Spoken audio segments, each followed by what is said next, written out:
Good morning, everyone, and welcome back to Le Mans, the 7th version of the International Trophy here. Rotax Max Challenge and Henry Baudet. Eric, welcome. Nice for joining us. Thank you. Thank you very much, Jen. Yes, today's the day. 6 more drivers booked their place in Bahrain, the biggest party in world karting. Yesterday, it was a great, exciting day of racing, but today is slightly different. You can see there's sunscreen has been replaced by weather jackets. It's not raining yet, but yet is the key word. We said that yesterday and it rained just a little. We were so lucky to miss out. Eric, have you enjoyed the racing so far? I know today's a little bit different. It's finals day, but until now.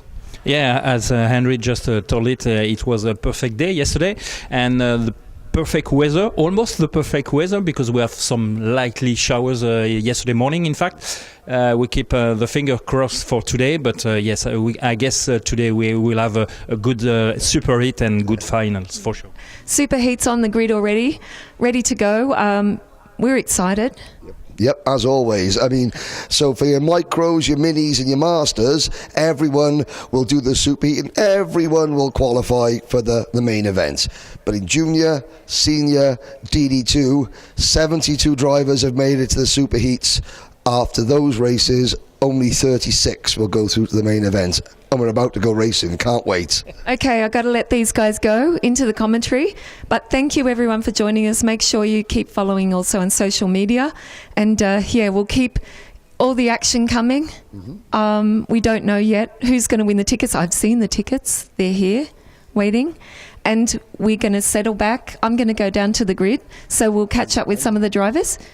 Eric also. I will join you on the grid for the French drivers. You know, I guess there is some misunderstanding when you try to make some interview with the French riders. So I will give you help. That's good, because I'm getting them ready for Formula One. You know, just get them, encouraging them, get them ready. So apart from that, we're going to say thanks for joining us. We'll see you soon, and we're going to go racing.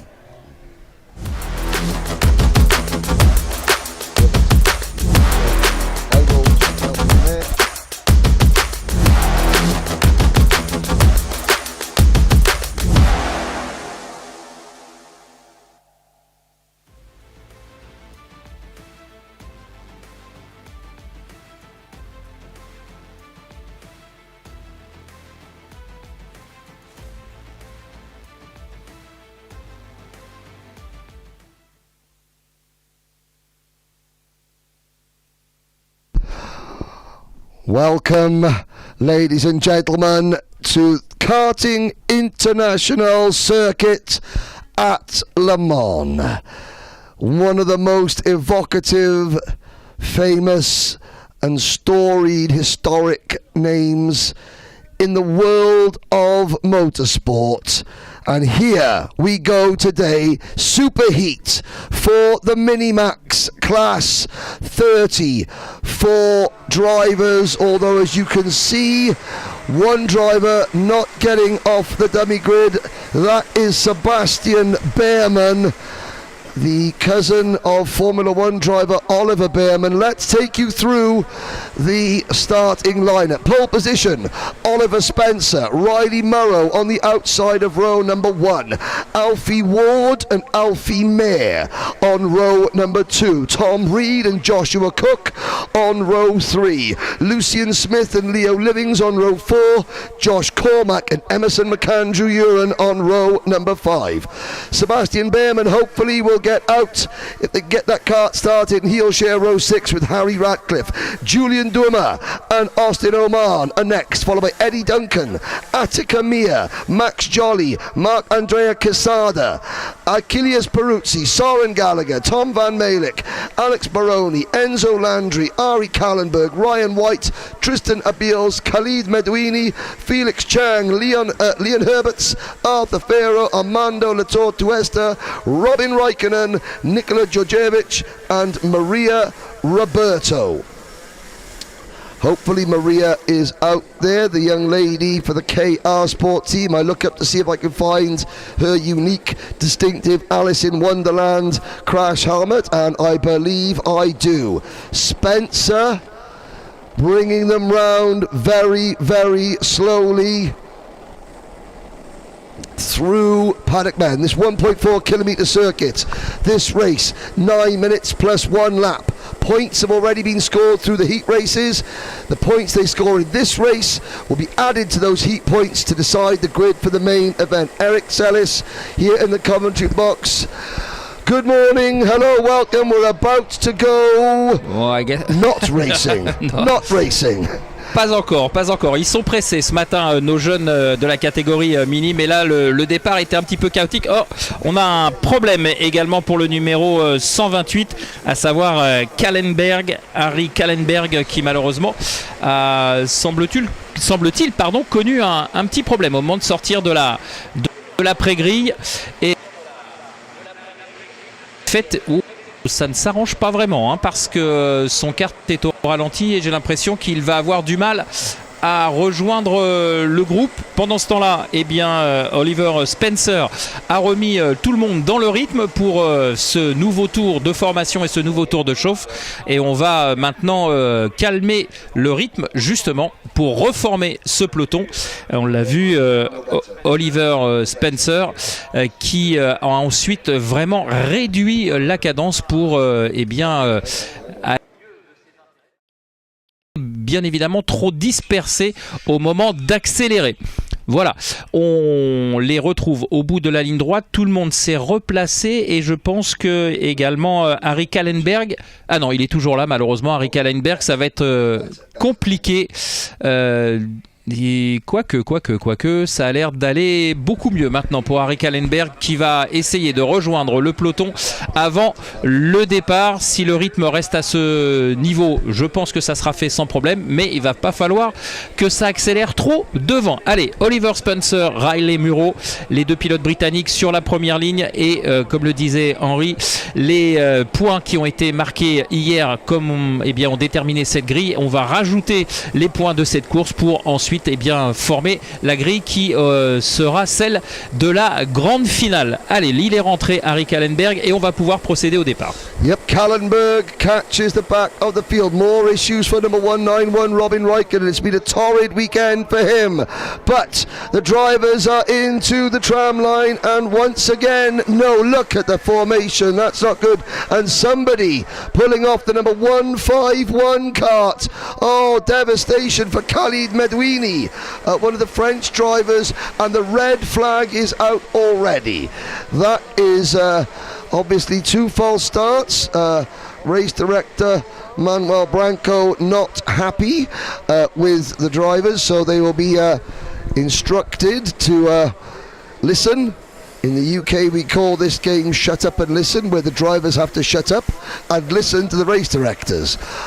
If you're watching this, well, you are watching this on the 3MK Events YouTube channel. Good morning to Harrison Crook supporting Eddie Duncan and the entire TH Course team. Well, I mean, Eddie is the only member of the TH Course team here this week. Eddie in... let's have a little look where he's starting.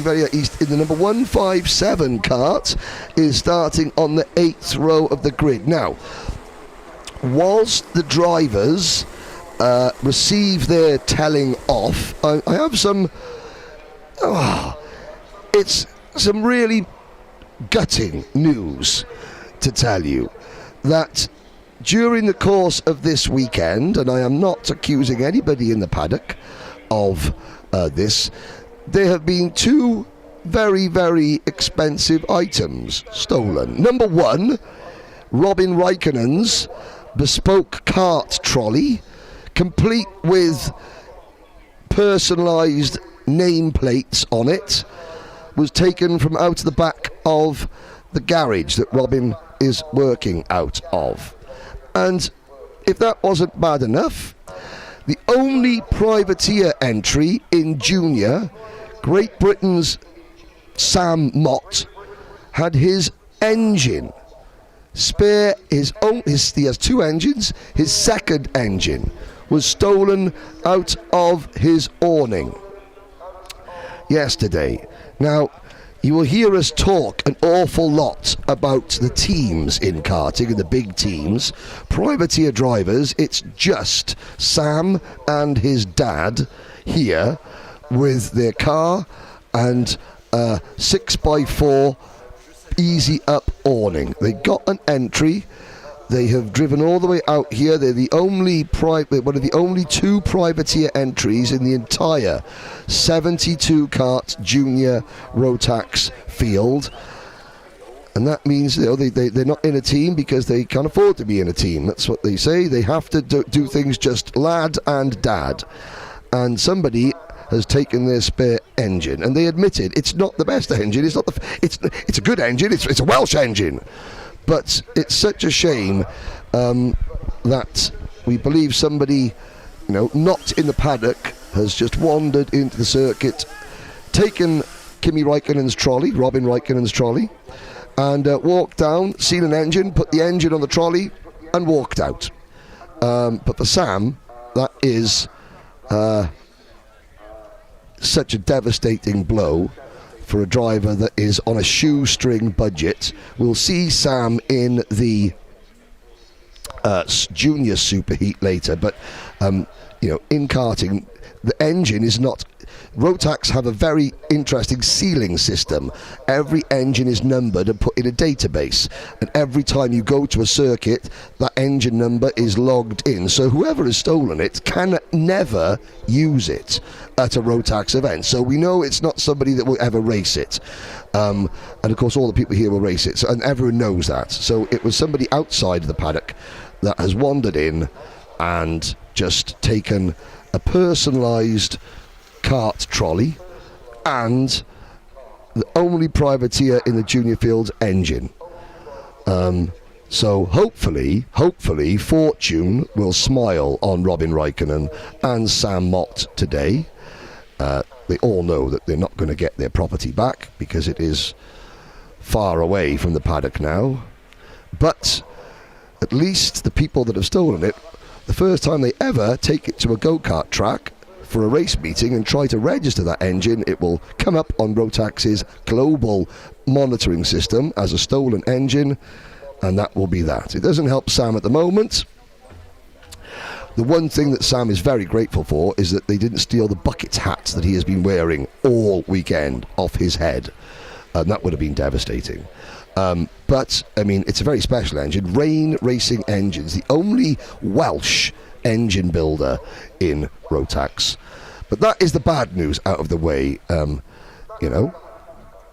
Raikkonen for Kart Shop Switzerland, and of course privateer driver Sam Mott.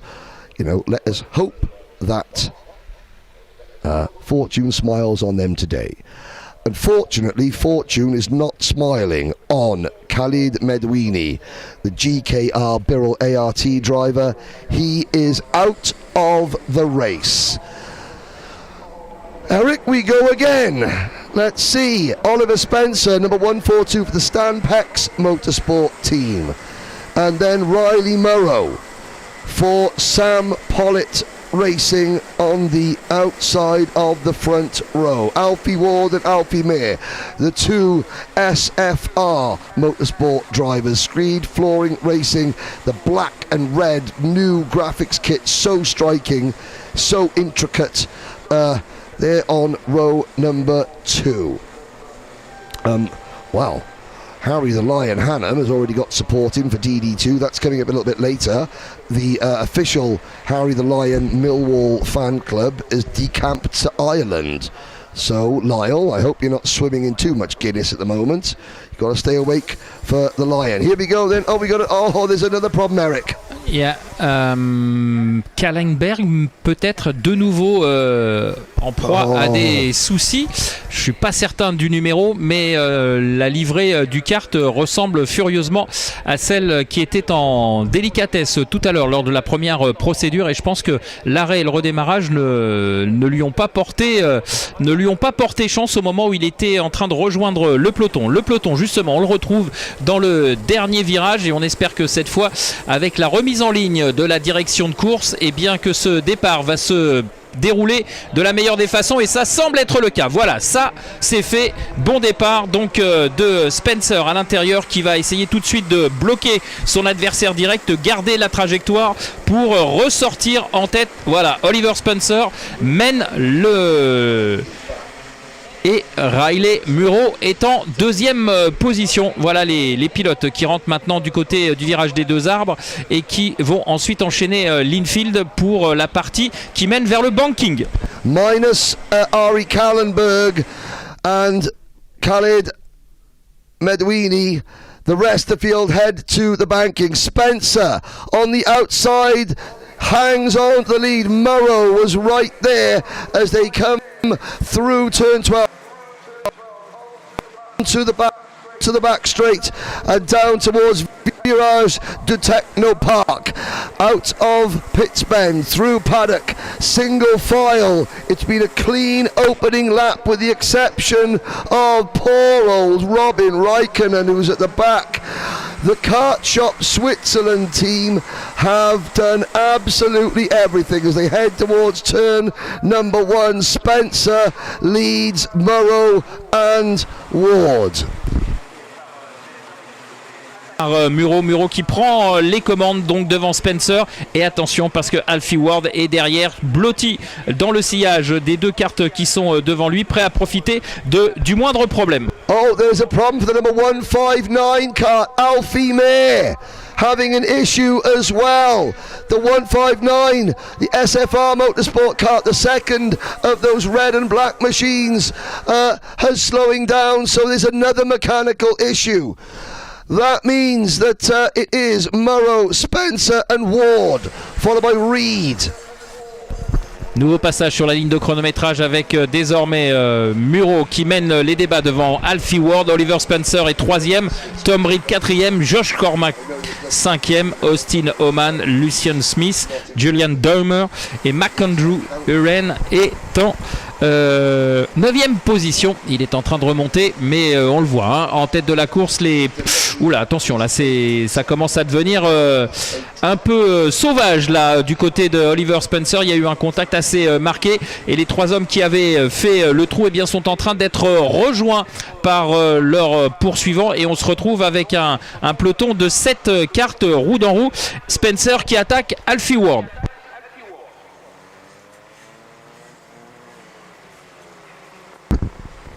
Allez, on se retourne du côté du leader pour voir où sont les adversaires. Il y a un petit écart de fait, pas très important bien évidemment, rien de définitif pour Riley Muro qui surveille quand même ses arrières. Oliver Spencer est revenu en 2e position et Alfie Ward repasse 3e. Into turn number 1, go the leaders. Murrow now leading from Spencer and Ward. Behind them, Tom Reed, the farmer, Tom Reed for Strawberry Racing, and Josh Cormack. There is Robin Wright. Now there's something with the airbox. You can see his dad Kimmy there working on the kart. I spoke with Robin for a while last night.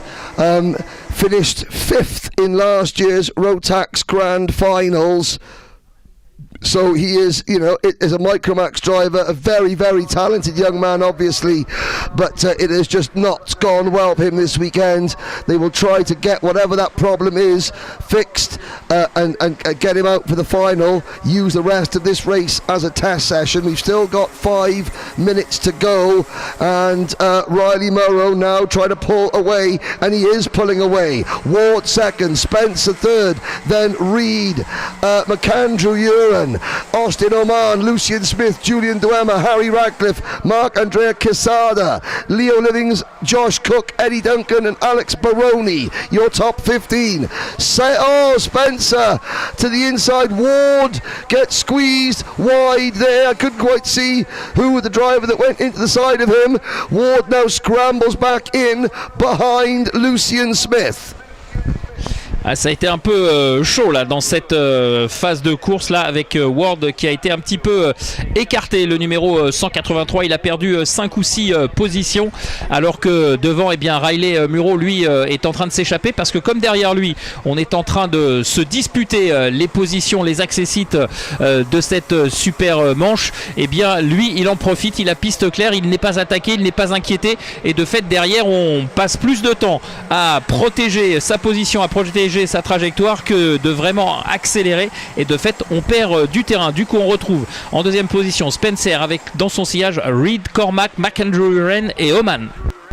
You could see the gap that Riley Murrow has, and there's the move from 1-1-2. Josh Cormac, he tries the up and under on Emerson McAndrew and ends up losing out, loses 3 positions. There's Cormac. So that puts the Scotsman, the Falkirk Tyre and MOT sponsored driver, down into what would be 6th, 7th position perhaps, as Spencer chasing down Murrow, who leads by a full second. Then you can see the farmer Tom Reed in kart 110.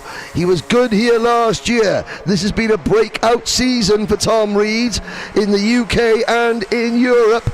He crosses the line third. There is Spencer being pushed through turn number 1 by Reed. Emerson McAndrew for Dan Holland Racing runs in P4, but the leader is escaping as they head through turn 3 and up towards the Curve des Duchamps, Two Trees Corner.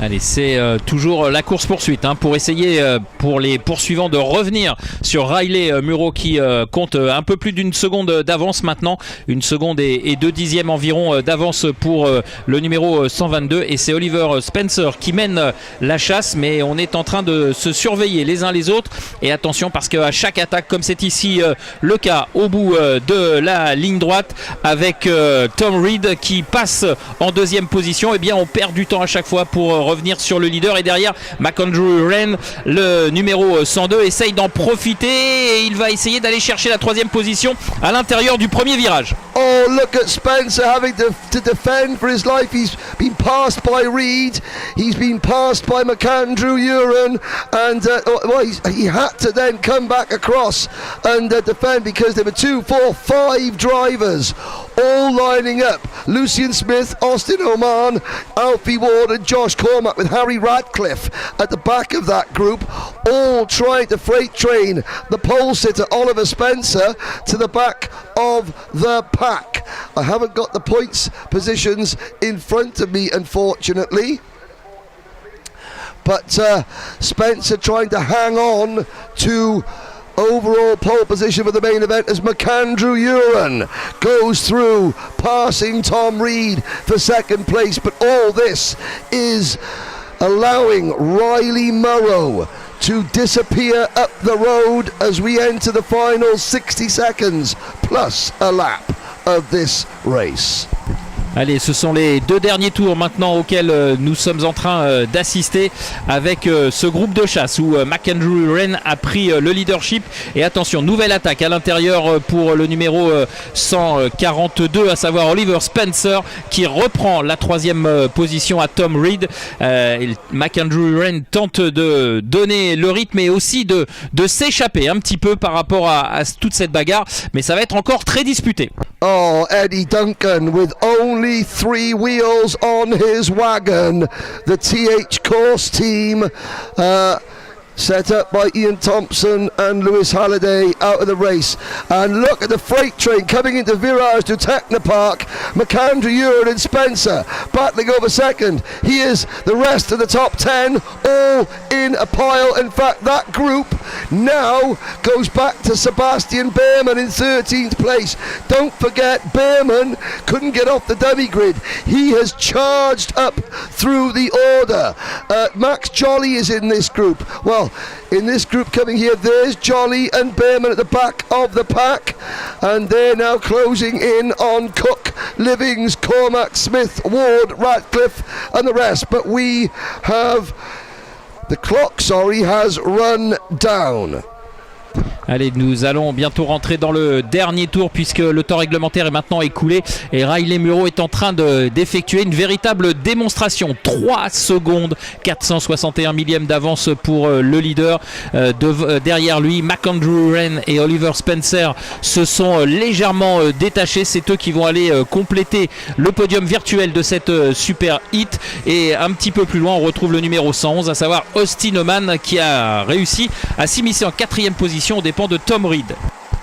Final lap, and we are looking at Spencer still defending P2 from McAndrew Uren. Uren tries to do the crossover. Spencer defends, hugging the inside line. Look how quickly Austin Oman is closing in. Oman in the Sam Pollitt Racing number 111 kart as they head out towards the banking. Spencer defending, McAndrew Uren to the inside. Spencer, the crossover, side by side for P2. Here comes Austin Oman. It's now McAndrew Uren, Oman and Spencer into Virage to Techno Park. Spencer's going to get a good run, tries the undercut, but Riley Murrow is about to cross the line. There he goes.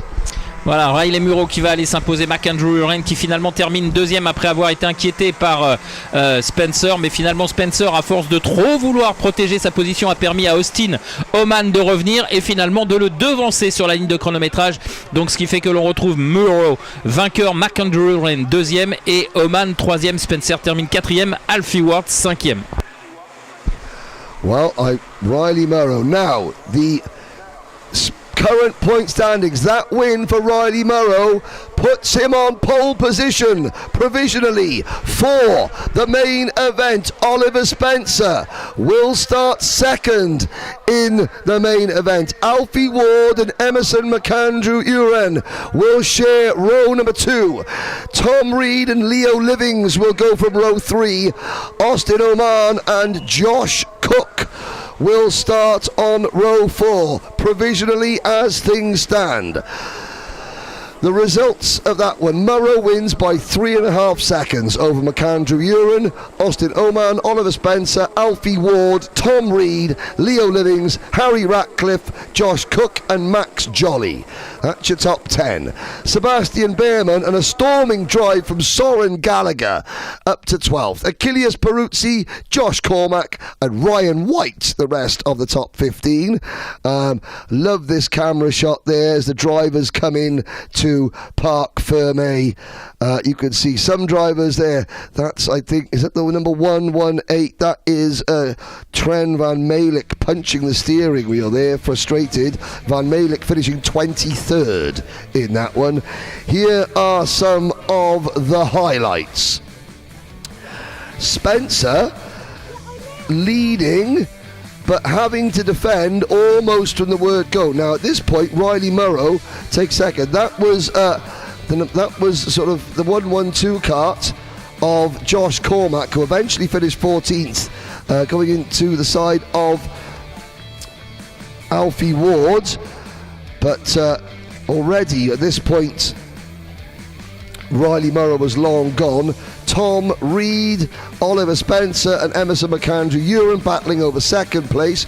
Reed would eventually slip back to P6 at the end, but Spencer having to defend. So that SP Motorsport kart just doesn't look quite as happy in the cool weather as though it did in the hot sunshine yesterday.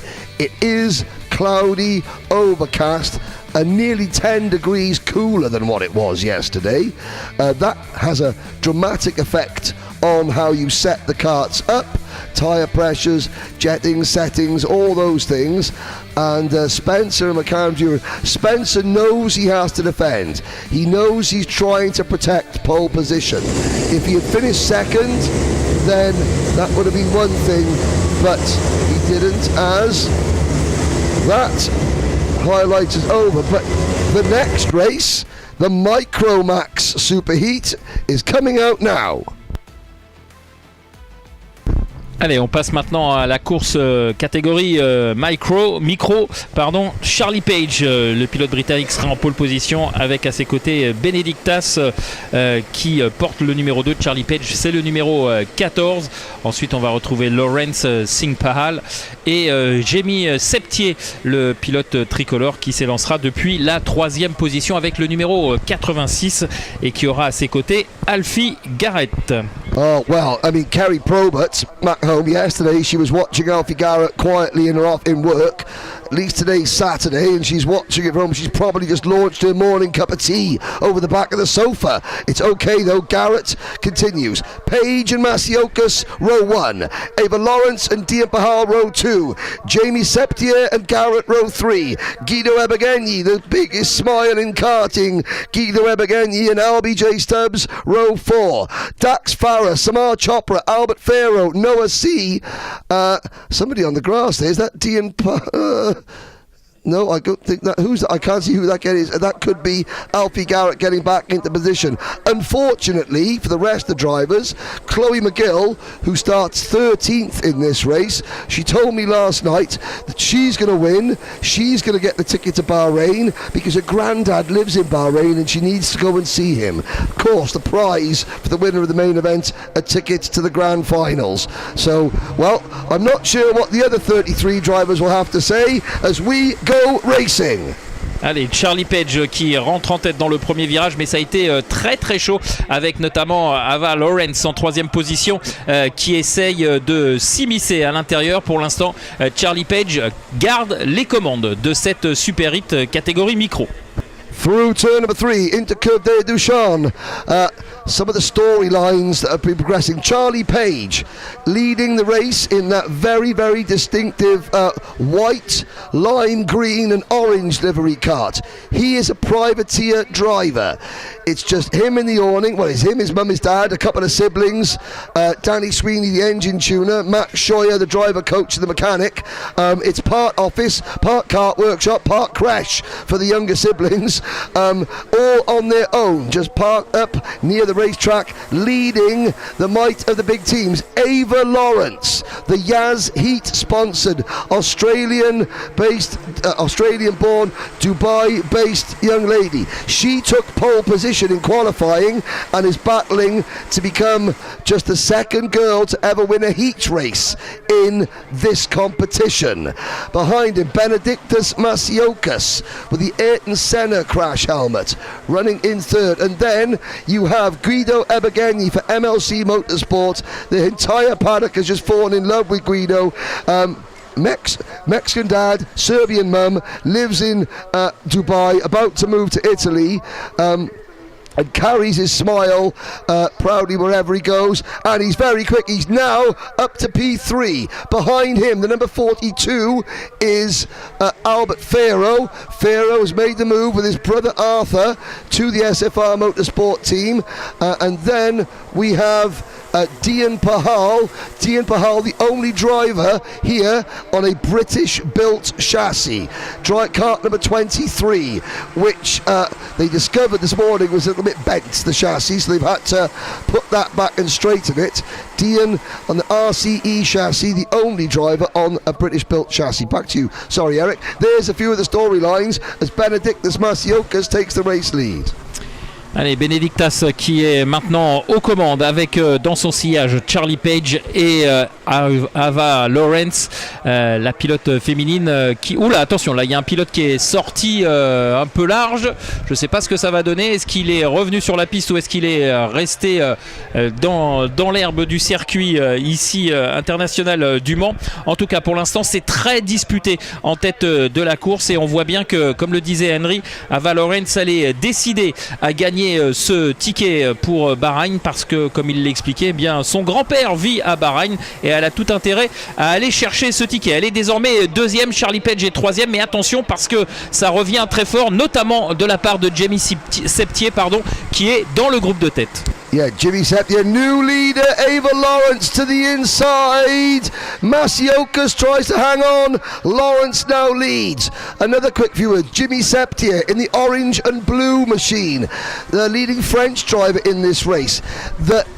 His engine builder, JMD Power, their factory burnt down a couple of weeks ago, taking all their engines with them. Force Motorsport from the UK have stepped in to provide Jimmy Septier with some good old Sheffield waft, and Septier is using that. But of course, our thoughts go out to the entire JMD Power team. Luckily no one was injured. LBJ Stubbs in kart number 96, you can see in this lead group, as we have a new leader, LBJ. He had a frightening role in testing. There he is. He tweaked his hand quite badly, so he's driving injured. Here we go, Masiokas leads. This is classic Micromax Racing. The youngest drivers have just turned 8 years old. Arthur Bowers, Arlo Campbell and Oliver Woodall. Gamble 26, Woodall 22nd. Bowers is 24th. They were 7 years old just a few months ago, and now they're racing at the International Trophy. Allez, c'est chaud en tête de la course, hein. Ça bouge tout le temps. On a vu que Ava Lawrence avait pris les commandes. Elle s'est faite déborder au freinage de la ligne droite et elle est désormais passée en 5e position sur la ligne de chronométrage. Maintenant, c'est Charlie Page qui est revenu aux commandes, emmenant dans son sillage Alfie Garrett, me semble-t-il, oui. Et Alfie Garrett qui passe en tête et qui emmène avec lui le numéro 42, à savoir Albert Faroa. Voilà, Garrett, Faroa, Page, Benedictas, Lawrence, c'est le nouveau classement pour les 5 premiers, avec une attaque dans le premier virage pour Faroa qui prend les commandes de cette super hit. What a move from Albert Farrow. One of 2 racing brothers. His older brother Arthur was out in Minimax. Albert and his teammate Alfie Garrett lead 1-2 for SFR Motorsport. Page hanging tough in 3rd. They're starting to break away from the chasing train of drivers, led by another, well, it was led by the 3rd SFR kart, it still is, Benedictus Masiokas, but he is under huge pressure from Ava Lawrence. Lawrence also putting the pressure on Harris Barber, Jimmy Septier, Dax Farah. Still 3 minutes to go. Look at the number 12 kart of Barber, wheel to wheel with his teammates, the 2 Strawberry Racing karts. And Page looks to the inside. But don't forget, Page has got no teammates, all on his own. Charlie Page. He's going to have to try and break the SFR stranglehold at the front of this race. And the battle, well, at the moment 3.7 seconds separate the top 17. Pedro Faria, Timothy Pieta, Franizek Malik, Jan Wozniak, Maximilian Rachkovsky, Dian Pahal, Connor Hofer, Guido Ebergenyi. Chloe McGill's up to P9. She started 13th, RBJ Stubbs 8th. They're all still there, but the 3 leaders are trying to inch away. Allez, le trio de tête qui tente de s'échapper, mais attention, ça y est, ça commence les attaques avec Charlie Page là qui vient s'intercaler entre les 2 coéquipiers Farah et Garrett. Farah qui garde le leadership, mais Charlie Page qui s'est installé en 2e position évidemment et qui attaque maintenant dans le premier virage. Charlie Page qui reprend les commandes de la course, et attention parce que ces attaques vont ralentir le trio de tête, et attention à ce que le paquet de poursuivants ne revienne pas. Oui, si, ça y est, c'est fait. Jonction, on retrouve 8 cartes roue dans roue. Oh, Page getting pegged back there. Masiokas round the outside. First Slim Shady round the outside. Move of the day, and it's an SFR Motorsport 1, 2, 3. Well, if you're gonna do a new graphics kit, you may as well make sure the wagons are fast so you get some good TV coverage. The black and red of SFR. 1, 2, 3 at the moment. Behind them In 4th position is now Page has slipped back. There's Guido Ebegeni in number 13 for MLC Motorsport. He's just set the fastest lap of the race. It's Harris Barber up into P4. Harris for the Strawberry Racing team. No, it's Ava Lawrence now P4, then Harris Barber.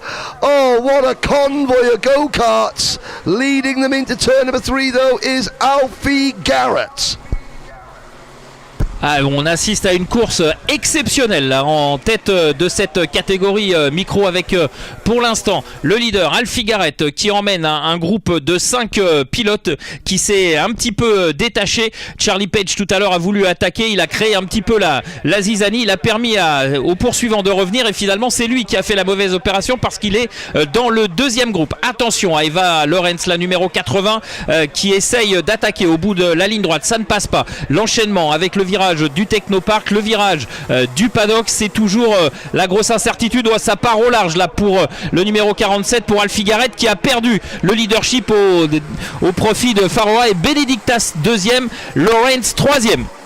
And going through the chicane there, a pit entrance chicane after virage to Technopark, Benedictus Masiokas had the wherewithal to try and signal to Garrett, it's okay, I'll let you back in. Unfortunately for Alfie, Ava Lawrence, they decided, oh no, I'm wise to this, and gave Masioka such a push coming on to start finish straight. Oh, we've one runs wide coming out. This is a fantastic Micromax race. This is the final lap. It is Albert Farrow against Benedictus Masiokas against Alfie Garrett down into virage to Technopark. Farrow hangs on. Watch Masiokas try to get the crossover. It's a 1-2-3 for SFR Motorsport, their best ever result on an international stage. Team formation with Page in 4th, Lawrence 5th, Ebegeni 6th, Stubbs 7th, Barber 8th, Farah 9th and Chloe McGill rounding out the top 10, and that is just to decide who starts where in the main event, and it will be Charlie Page still on pole position for the final provisionally. Masiokas will start second, then it'll be Lawrence third, Garrett fourth, Farrow fifth, Ebegeni sixth, Stubbs seventh, Pahal eighth. That is your provisional top 8 starters. What a race, Eric. Ouais, superbe course à laquelle on a assisté avec un triplé finalement à l'arrivée pour Faroa, Benedictas et Garrett. Et finalement Charlie Page dans le dernier virage a réussi à faire sauter le verrou Ava Lawrence pour lui chipper la 4e place. Ava Lawrence qui termine en 5e position. De fait, Charlie Page avec cette 4e place normalement devrait partir en pole position tout à l'heure de la finale avec à ses côtés Benedictas et on retrouvera Ava Lawrence sur la 2e ligne en principe. Voilà, on a vécu vraiment une très très belle course dans cette catégorie micro avec beaucoup de spectacles et finalement des dépassements relativement propres et bien réalisés. Ça c'est quand même quelque chose qu'il faut souligner parce qu'on avait vu dans d'autres catégories des dépassements un petit peu plus musclés et un petit peu plus limites. Là ça s'est vraiment très très bien expliqué. Yeah, let's have a quick look at the 12-minute highlights from that race because it's one highlight reel from start to finish. So many drivers involved, so many different stories. SFR Motorsport, some great example of team driving. That's where drivers work together. Charlie Page, though, the privateer driver, coached by Matt Scheuer as well. Just Charlie knows he's never got any friends. He is always on his own as a privateer, having to battle. There's Guido Ebegeni battling with Page. Stubbs, again, hands strapped up after an incident. Ava Lawrence,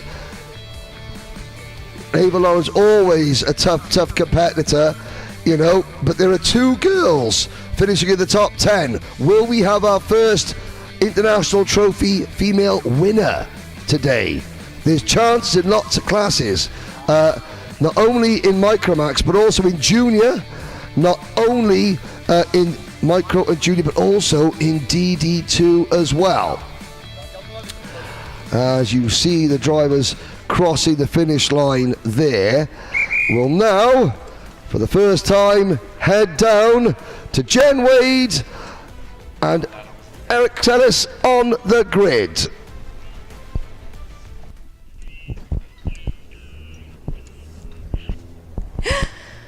Alrighty, down on the grid here, we're in 30 seconds and counting.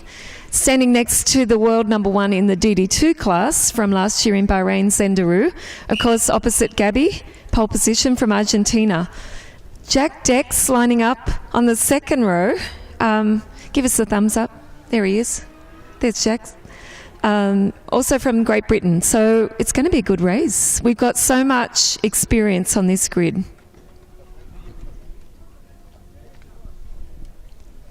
Yes, indeed, Jen. So Zendarua, an example, 31 and over. You have to be 31 or over to race in Masters. Zendarua winning the DD2 title in his last year of eligibility back in Sarno in October last year. New father for the SSE Sports Till team. Now will head out on the outside of the front row. His young son, Cruz, is in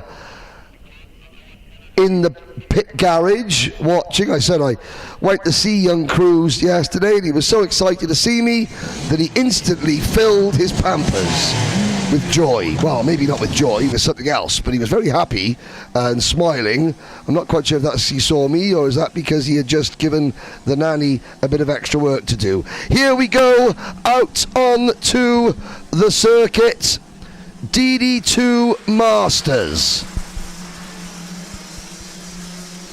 Your starting lineup is as follows. Gabi Zugela from Argentina is on pole position.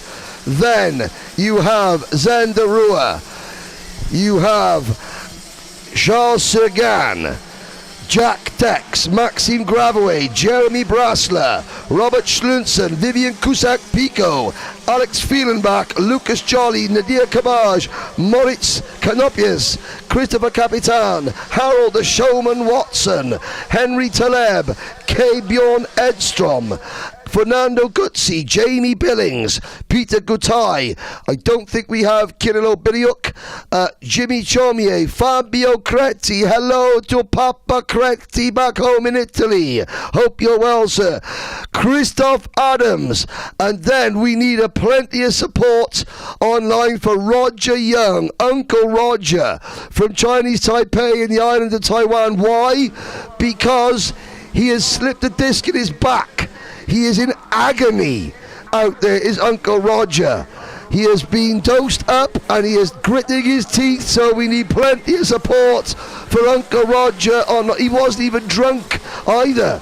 His back, his lower back, he's in absolute agony. But he's out there in cart 6, 7, 8.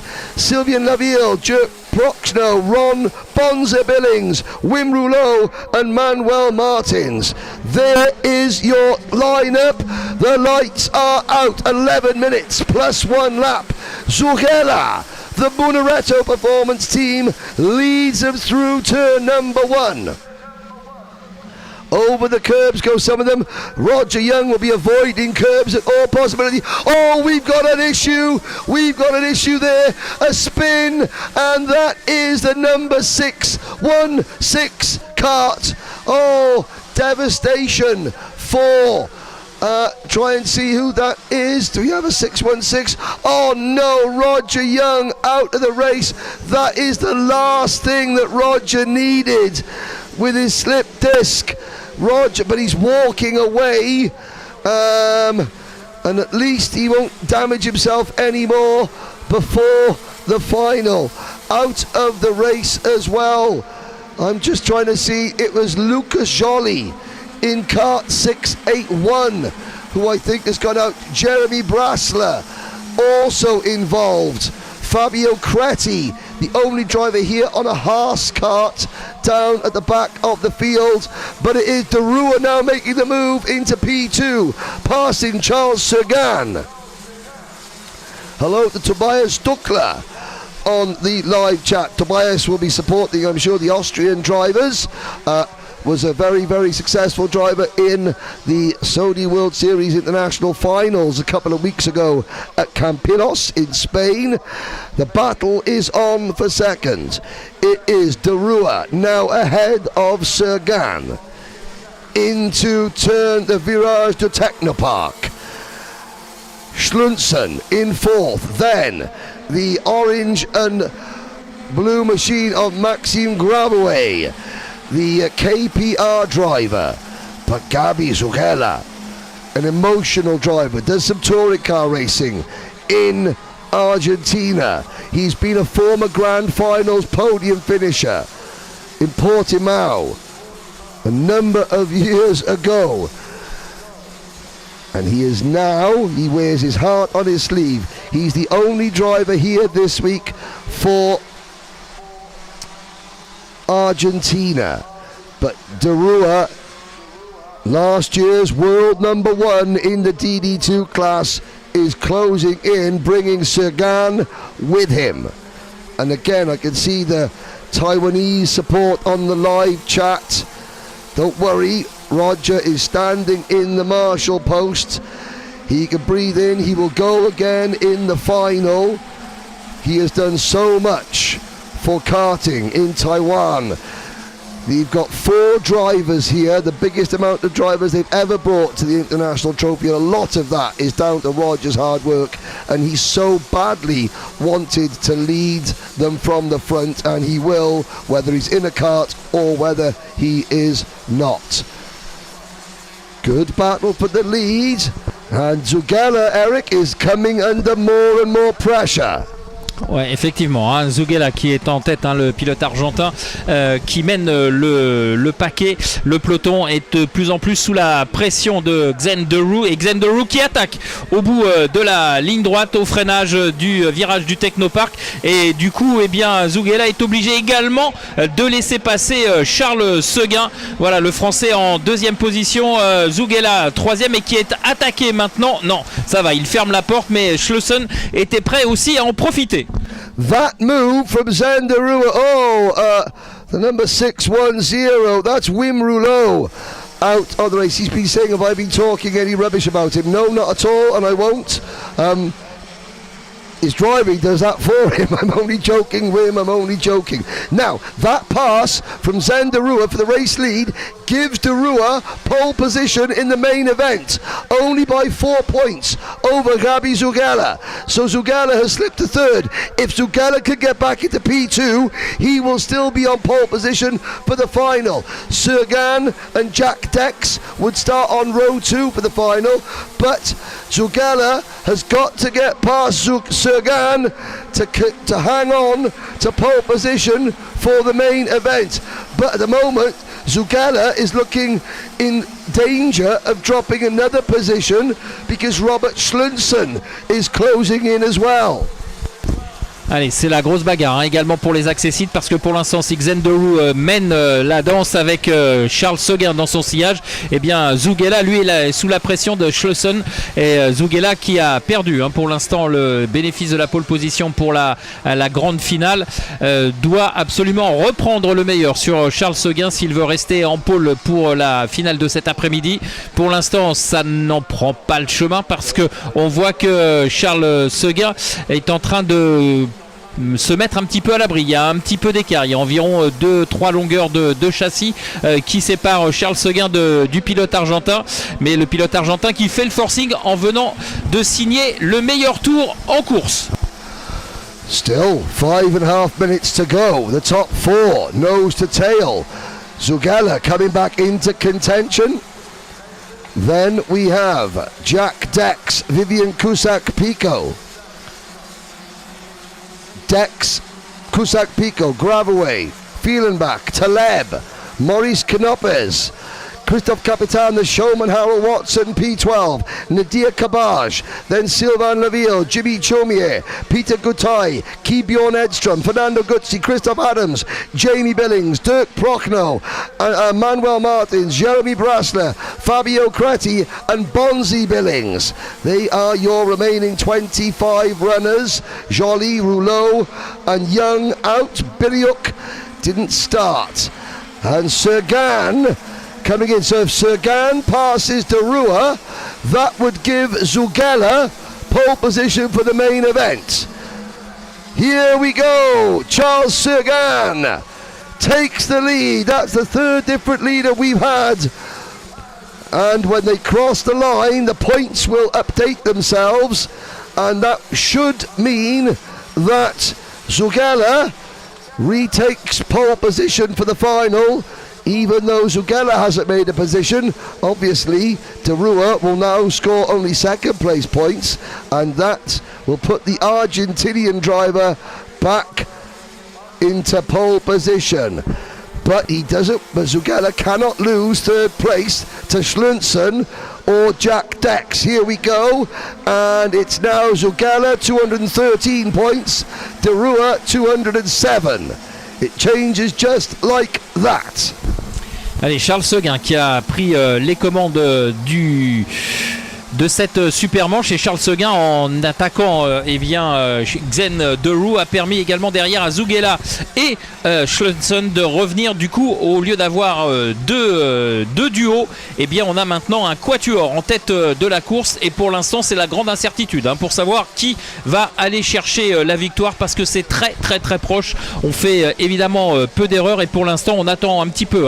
Il reste encore 3 minutes à parcourir dans le temps réglementaire, plus le tour de complément, donc il peut se passer encore plein de choses, même si ici on a l'impression que Charles Seguin est en train de faire le forcing pour tenter de s'échapper. Ça serait une bonne idée de la part du français de se mettre à l'abri d'un éventuel retour, parce que j'ai l'impression que derrière Zugela est en train de se faire de plus en plus pressant sur Xen Derou en 4e position. Schleusen lui pour l'instant est dans l'incapacité d'attaquer le pilote qui se trouve devant lui, d'attaquer le pilote argentin, mais attention, ça se resserre, et Zugela qui perd un petit peu de terrain.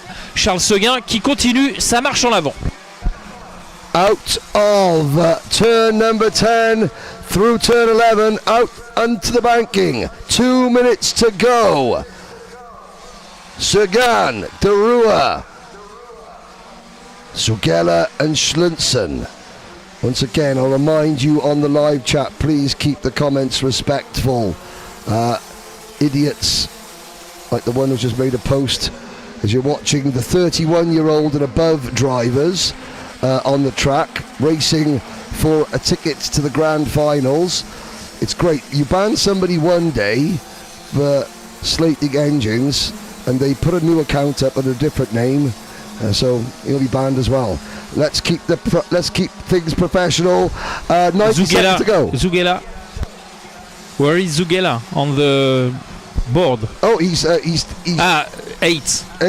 Yeah, so a problem there for Gabi Zugela, and that will drop Zugela down to third on the grid for the final. Voilà, il y a eu un souci, semble-t-il, pour Zugela dans ce dernier tour, avec certainement une attaque de Schlunsen, mais visiblement il a perdu du terrain le pilote argentin Gabriele Zugela, qui se retrouve 8e désormais. Il a repris une position, il est désormais 7e le pilote argentin, mais il va perdre le bénéfice de la première ligne. Il va, si les choses en restaient là, eh bien devoir s'élancer tout à l'heure dans la finale depuis la deuxième ligne. Alors c'est pas non plus trop dramatique, mais forcément ça contrarie peut-être un petit peu ses plans. Attention, Charles Seguin qui se retrouve maintenant de plus en plus sous la pression de Xen Derou. Xen Derou, le pilote du kart numéro 604, va-t-il tenter le tout pour le tout et aller chercher la victoire aux dépens du français? So we're looking now at the third place battle. Jack Dex, followed by Maxime Gramouet, followed by Vivian Cusack-Pico, then Zugela in the number 622 car. Here comes Zugela to the inside.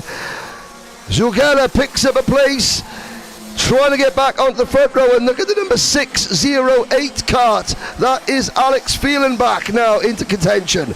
But it's Sagan versus De Rua at the front for the win. Allez, c'est toujours très serré entre Seguin et De Roux, et attention parce que Schlonson derrière pourrait bien profiter. S'il y a quelques passes d'armes entre les deux hommes de tête, eh bien Schlonson, lui qui n'est plus très loin, hein, qui est à 2 longueurs, 3 longueurs grand maximum de châssis, pourrait très bien revenir. On a vu dans ce genre de situation que c'était le dernier homme du groupe qui pouvait en profiter. Allez, Charles Seguin qui maîtrise parfaitement au bout de la ligne droite le freinage du virage du Technopark. Il va revenir, et lorsqu'il va franchir la ligne de chronométrage, ce sera son dernier tour. Voilà, dernier tour pour Charles Seguin. Encore un tour à résister. Can Sagan hold off De Rua? Schlunson closing in P3. De Rua would be on pole position for the final as things stand, with Sagan second, Zogela third and Jack Dex fourth. Schlunson would start fifth in the final. They go through to Curve de Duchamp, now out of turn 7, through the flat out left right kink and S's at turns 8, 9 and 10 on to the banking. De Rua is going to get a good run out of turn number 12 onto the back straight, but De Rua's not got good enough of a run. This is going to go to France and Charles Sagan. Allez, Charles Seguin qui est en train de rentrer dans la dernière ligne droite et qui s'impose. Voilà, Charles Seguin, victoire du Français devant Xen De Roux et Schlonson. De Roux qui était en train de préparer une attaque peut-être dans la ligne droite, mais il s'est un petit peu raté dans le droite-gauche qui commande l'entrée dans la ligne droite, et il n'a pas pu profiter de l'aspiration pour tenter d'attaquer le Français au freinage au bout de la rectiligne. Charles Seguin qui s'impose devant De Roux. Schlonson est 3e, Jacques Dex 4e, Maxime Gravouille est en 5e position, Zugela finalement 6e, Vivien Cussac-Picot 7e, Fielenbach 8e, Knopnes 9e et Capitaine 10e. Well, we watched the slowing down lap. This next bit of commentary probably won't age very well, but I think John Smith, when he gets banned shortly, which he's about to, on the live chat, I think he'll come up with a new profile name. It should be Kermit the Frog, because Kermit was a Muppet as well. Here we go. It is Sagan, De Rua, Schlunson, Dex, Gravaway, Zugela, Cusack-Pico, Fielenbach, Maurice Knopes and Christophe Capitan. Rounding out the top 10, Nadia Kabaj, Harold Watson, Jimmy Chaumier, Peter Gutai, Keybjorn Edstrom, Jeremy Brassler. As you watch the start now, it went wrong at turn number 3 for Lucas Joly. As there's the spin, and you can see Roger Young ploughing into Joly and ploughing into the 616 cart of Jeremy Brassler. Young already, I said, he trapped a nerve or slipped a disc in his back. He is hobbled to the extreme. I'm watching him. He's now got to get onto the recovery vehicle, sit in the car, but Uncle Roger will be back. Zugela not happy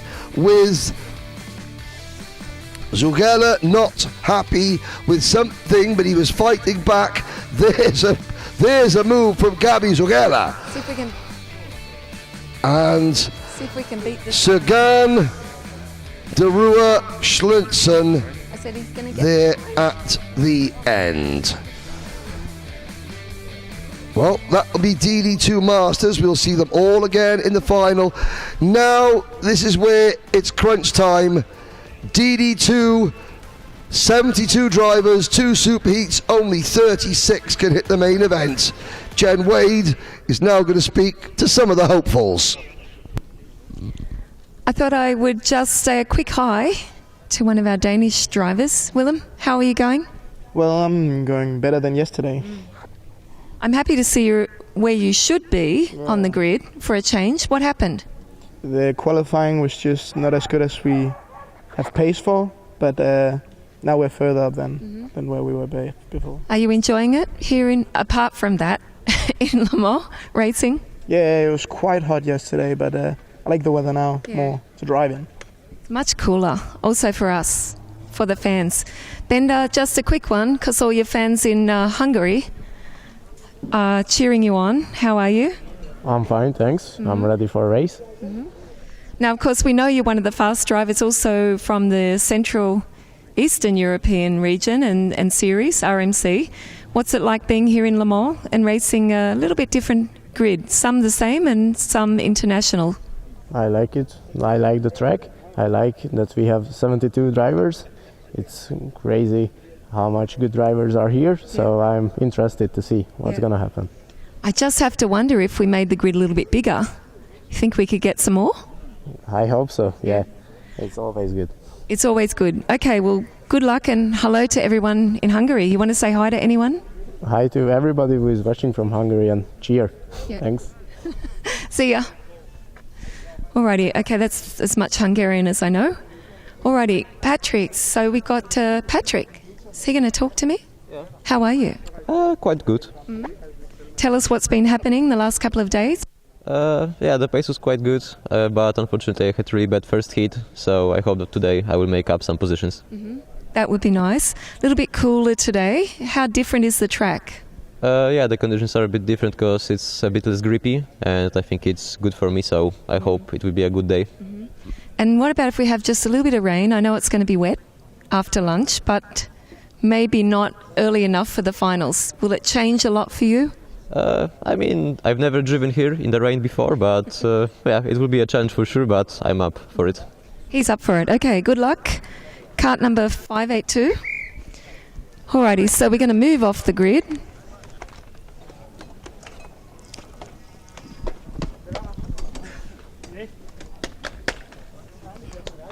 Okay, some interesting little habits, I think. Who gets in on what side of the grid? And what happens? Everyone has their little kind of routine. It's interesting to watch.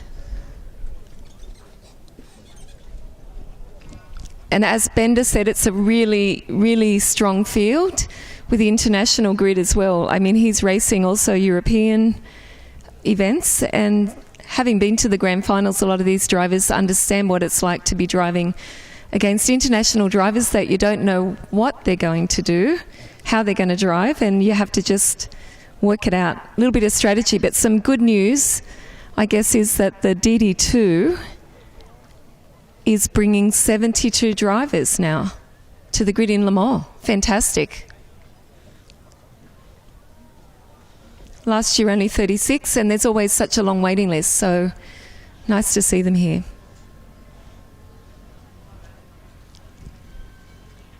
Maybe we get a little wave from some of the guys. Anyone at home watching? Well, you could see there just some of the tension as the drivers are left alone. This is the moment now. The points have been calculated 1 to 72. So we'll be looking obviously for the leaders, but the drivers starting on the 8th, the 9th rows of the grid, the 10th rows of the grid. At the moment, Axel Hoos and Jamie Smith, they're the last two drivers in this race, currently in the top 36 in the point standings. So they're trying to protect their position. Everyone else on back, from Bran Anker, Mathieu Barbier, Marco Drittenprice, Wout Kirstjens, etc. They are trying to pick up places to fight their way in to the main event. It's going to be Sam Knyoppers and Christian Baumgartner on row number 1. Baptiste Schneider and Lawrence Herberts on row 2. Harry the Lion Hannum and Edgars Vilkans on row 3. Ben DeSabo and William Christensen row 4. Gustav Usakovs and Patrick Donica, row 5. Petter Bazell, Rasmus Vendelbo, row 6. Ragnar Vieras, like Petter Bazell, a former Grand Final DD2 champion, and Nicola Filappi on row 7. Imke Arts. Imke was the first female to stand on the international trophy podium last year, but she's in danger of not making the main event this year. Alongside Imke, Shen Ya Hong from Chinese Taipei, the island of Taiwan. Shen Ya won his ticket already this year at the International Trophy Asia in Thailand. Some drivers at the back, it's virtually impossible, but under threatening skies and cooling temperatures, the first of two DD2 Superheats is about to go. Et c'est parti avec Sam Knaupes qui garde le leadership dans le virage numéro 1, le 520, qui garde l'intérieur et qui réussit à conserver sa position de pointe, alors que derrière je pense que Baumgartner a dû peut-être céder du terrain, le numéro 530 qui a peut-être perdu une position. Ça demande à être vérifié, mais en tout cas pour Knaupes c'est bien parti. So we will watch obviously the lead battle, but also keep you up to date as best we can without knowing the exact points of who might be in and who might be out of the final. So 2 races in 1 going on. The lead battle, Baptiste Schneider. Second, chasing down Sam Knaupes. There is the Gillard, the 514 kart of Schneider, driving for the PKS team. And he has got, is that the Lion? Right, yeah, it is. The Lion, Harry Hannam for the Jack Dex Racing team. Well, he's been prowling around, and now someone's rung the dinner bell, and the Lion is licking his chops. Here comes Harry Hannam into P2. Voilà, confirmation, hein. Knaupes a bien gardé le leadership, mais derrière Baumgartner a perdu pas mal de positions. Il est passé 5e sur la ligne de chronométrage, et pour l'instant c'est Harry Hannam qui a fait le meilleur départ, avec désormais son kart numéro 519 pointé en 2e position, et c'est chaud dans le banking. Derrière ça s'explique à coup de châssis. Well, there was one Birol ART diving in, was that Christian Baumgartner. Ben De Sabo also involved in that tussle. The Birol Art by KSB driver. Oh, and now that looks like the 547 Rasmus Vendelbo for the Jan Dames Racing team in trouble. Oh, Baptiste Schneider, that looked a little bit on the edge of what is right or not. Schneider getting sent to the outside at turn number 1, and now he's got Gustav Usakovs for the Hunter Motorsport team.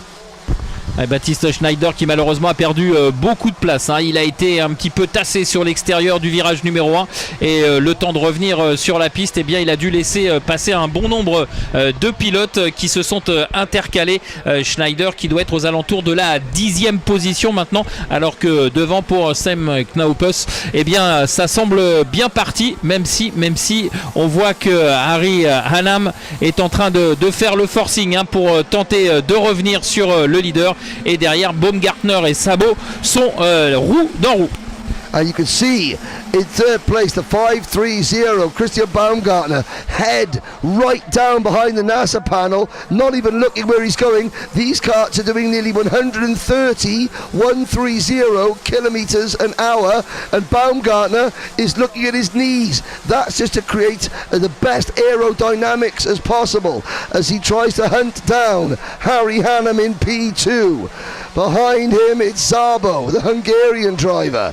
Lawrence Herberts, Edgars Vilkans. Vilkans, another one of the very few privateers. In fact, Vilkans has now passed Herberts. That's a Sodi kart chassis. And here comes the KRK machine of Poland's Patryk Dorica. Side by side behind them, that's Peter Bazel, the Czech Republic driver, fighting for 8th place with William Christensen. But you know what? That tactic by Christian Baumgartner has worked, because he's towed himself back up to the rear bumper of Harry Hannam. But Sam Knaupes has once again just checked out on the field.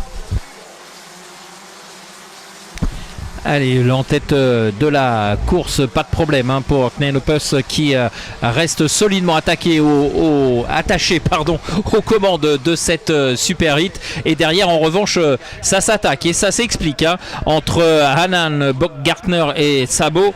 Pour l'instant, c'est Bockmarter qui est au devant de ce groupe de chasse avec dans son sillage Harry Hanam qui est donc désormais troisième. Il a perdu une position au profit de Baumgartner et de Sabo reste toujours quatrième. Wilkans cinquième. C'est toujours très très disputé.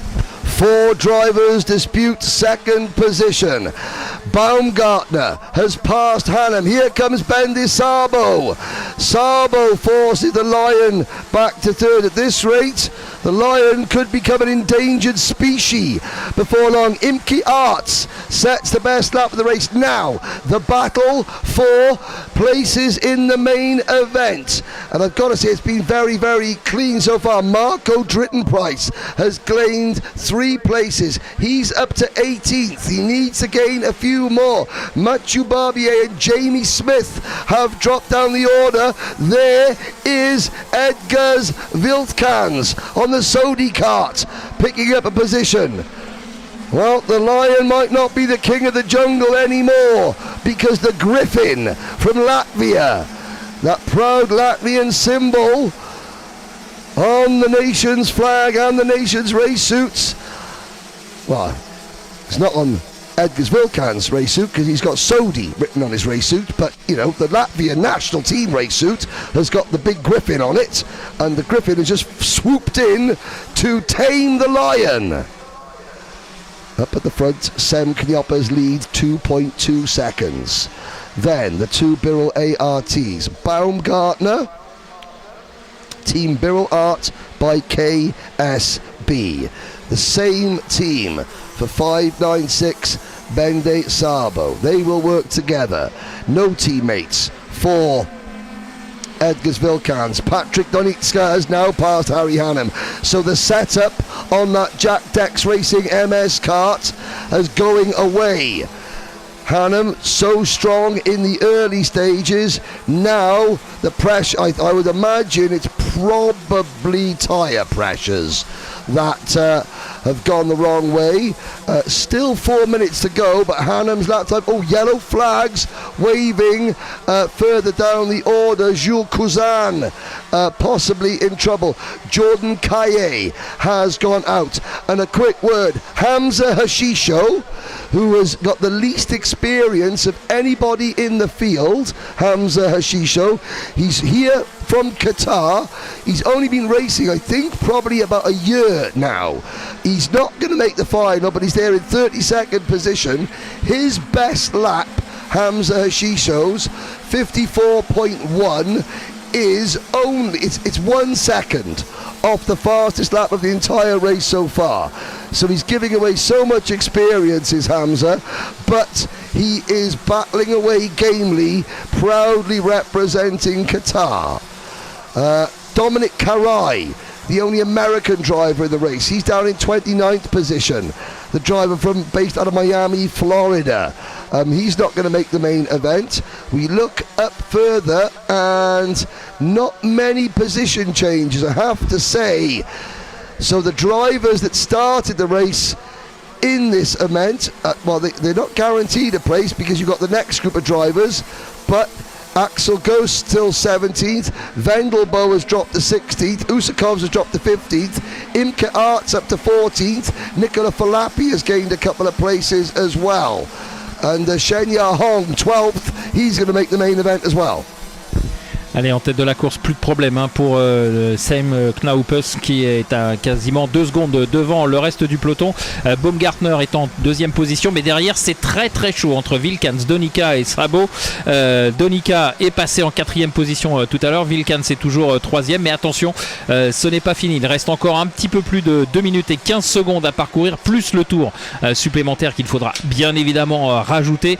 Donc on peut encore assister à des rebondissements en ce qui concerne concerne les poursuivants du leader, un leader qui est largement et confortablement installé en tête de cette Super 8, et c'est derrière que ça se passe. Voilà, au moment où il passe sur la ligne, Baumgartner en deuxième position, Wilkens, Donica et Szabo qui sont roue dans roue et qui vont devoir s'expliquer jusqu'au bout. Side by side, further back, there's Imke Arts in the orange and blue Team Netherlands race suit. Imke is now into the top. She's the 13th place. She is chasing down the 507 cart of Shenya Hong, that's red and white Birrell. Behind Imke is Rasmus Vendelbo. For the Yandams team, we've got a Yandams cart leading by 1.9 seconds. There's a look from the banking, at the top of the banking rather, as they spread out behind them. Marco Drittenprice is now up to 15th position. The youngster, he lives in Bad, he's from Germany, he's right, and his parents speak Welsh, which is even better. Marco is I think Marco might be racing his way into the main event. He's up into P15, he's gained 6 places. That might be enough, not guaranteed.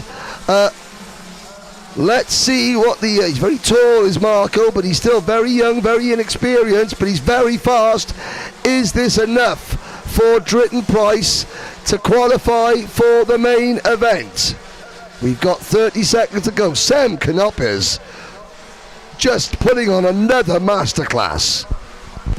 Allez, il reste moins de 15 secondes maintenant à parcourir. On va donc rentrer dans les 2 derniers tours puisque le temps réglementaire n'est toujours pas écoulé au moment où le leader passe sur la ligne de chronométrage. Et attention parce que derrière, rien n'est fait. On a vu que Donica, qui a signé le record du tour, était très très rapide sur cette fin de course. Il est revenu, il a dépassé Szabo, il a dépassé Wilkens et maintenant il est dans le sillage de Baumgartner. Et ça pourrait bien nous valoir encore pas mal de rebondissements d'ici les 2 derniers tours que nous sommes en train de parcourir. Knopes, lui, est à l'abri d'une mésaventure. Évidemment, on ne lui souhaite pas un problème mécanique, mais là, il va aller chercher une victoire remportée haut la main. Derrière, attention, Baumgartner, parce que Donica est revenu dans son sillage. Yeah, Patrick Donica in the number 582, that KRK racing driver from Poland. He has woken up and had his Weetabix this morning, gaining 7 places and challenging. Now here's Harry Hannum fighting a rear guard action. You can see how Hannum is struggling, but obviously the team will make adjustments for the main event.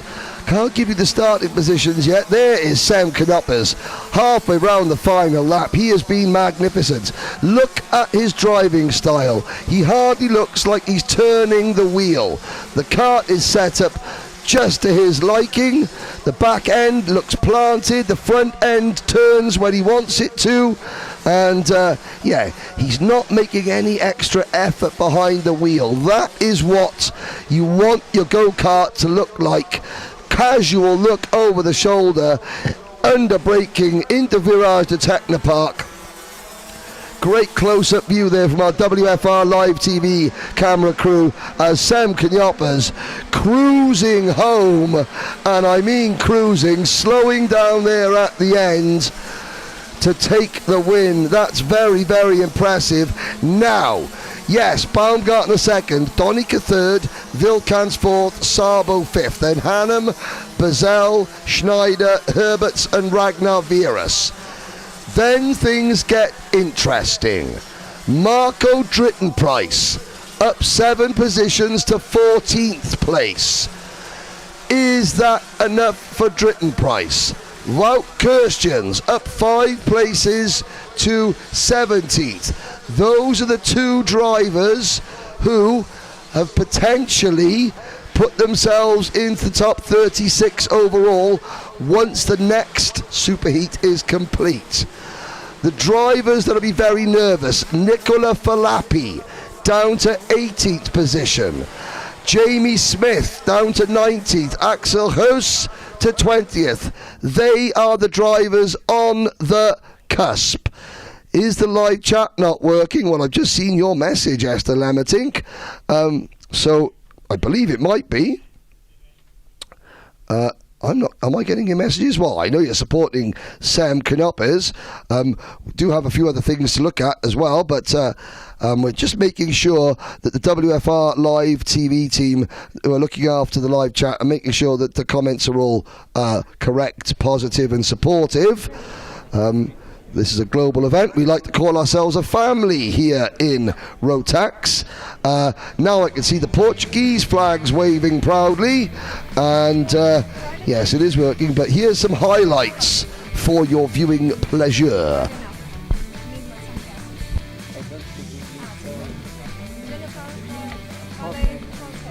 You can see Hannum so quick off the start. Rasmus Vendelbo getting squeezed there, coming out of Pitts Bend.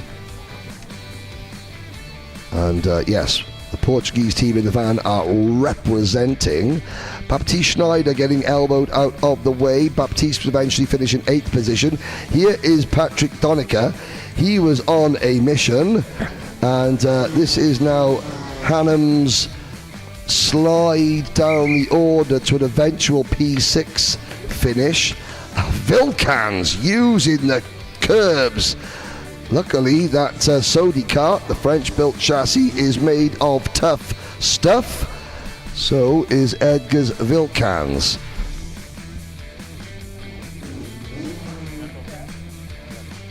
But Dex, the Jack Dex racing cart of Hannum holding off Petter Bazal at the end.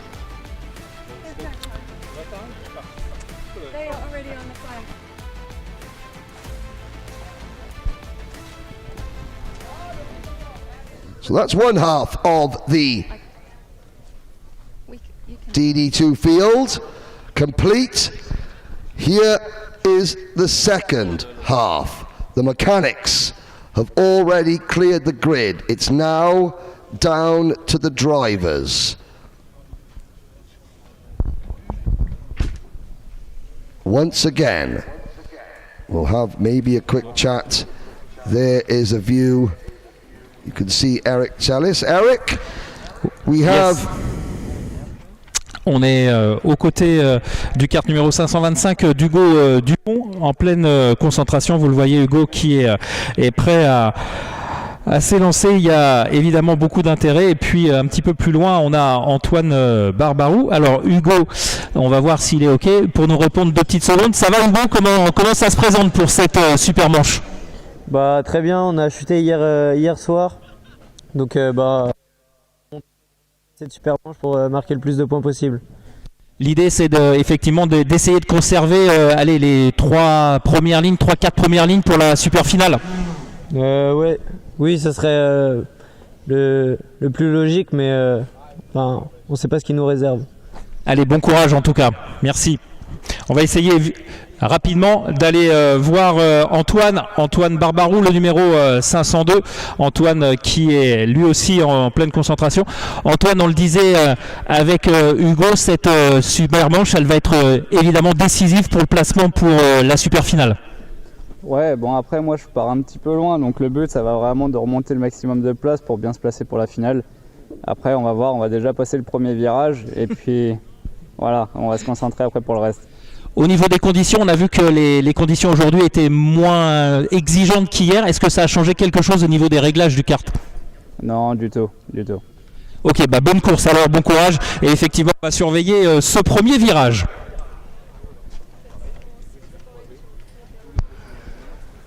Thank you, Eric. Whilst we wait, obviously, the first group of drivers are now in the technical area, the technical team here being led by Paul Klassen, and a big hello to Cici in scrutineering as well.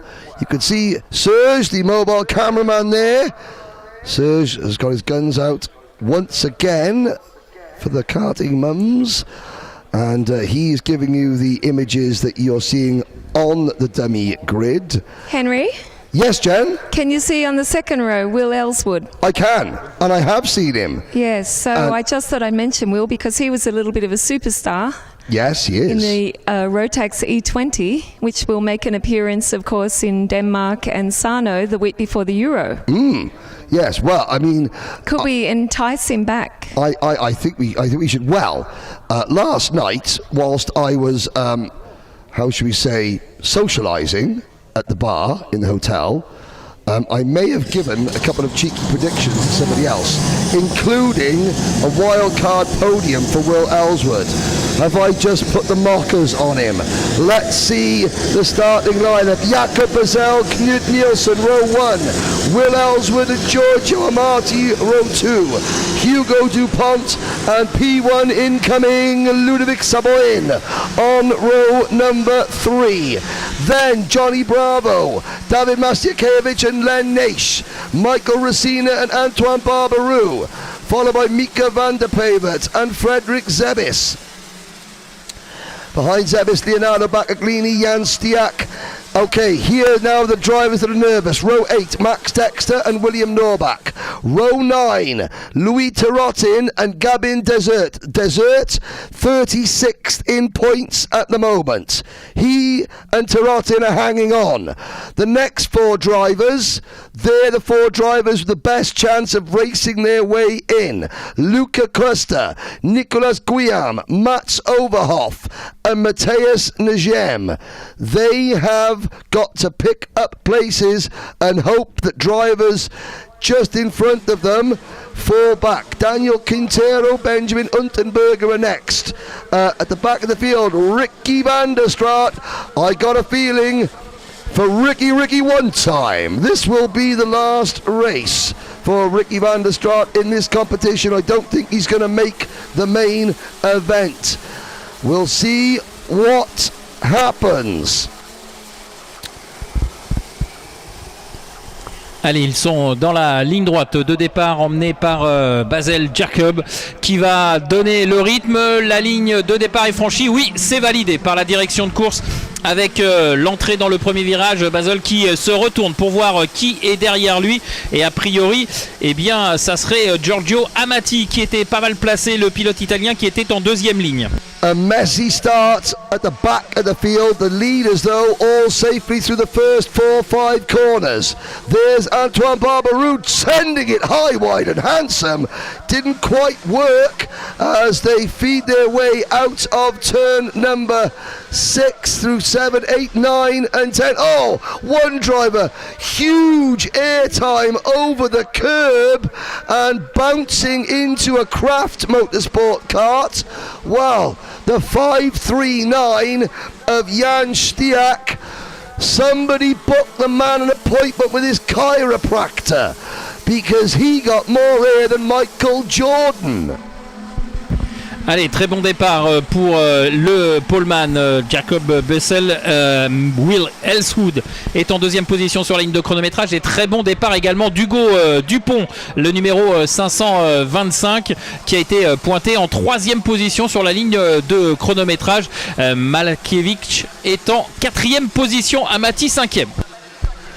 Well, Jakob Bazell leading at the moment. That would put Jakob P2 on the grid for the final. There's Johnny Bravo trying to take third place away from Will Ellsworth. Johnny Bravo is a nickname for David Mastiakiewicz, who's got a lot of support. Kamil Kaczmarzyk, Kaxpa on the live chat. There is Johnny Bravo, matte black crash helmet. If you want to know what Johnny Bravo is, just type in that into Google or another search engine and you will see the cartoon character who bears a striking resemblance to young David Mastiakiewicz. It was a Craft Motorsport 1-2. It's now a Craft Motorsport 1-3. Hugo Dupont for the the ST Motors team, the other French team with the orange go-karts, is back into P2. Ellsworth down to third. Oh, and I gotta say, Hugo Dupont is having a little sniff at the race leader. Allez, Jacob Bezel qui regarde derrière lui parce que oui, eh bien il y a Hugo Dupont qui est passé en deuxième position, le pilote français qui se fait de plus en plus menaçant sur le leader au moment où ils entrent dans la ligne droite des stands.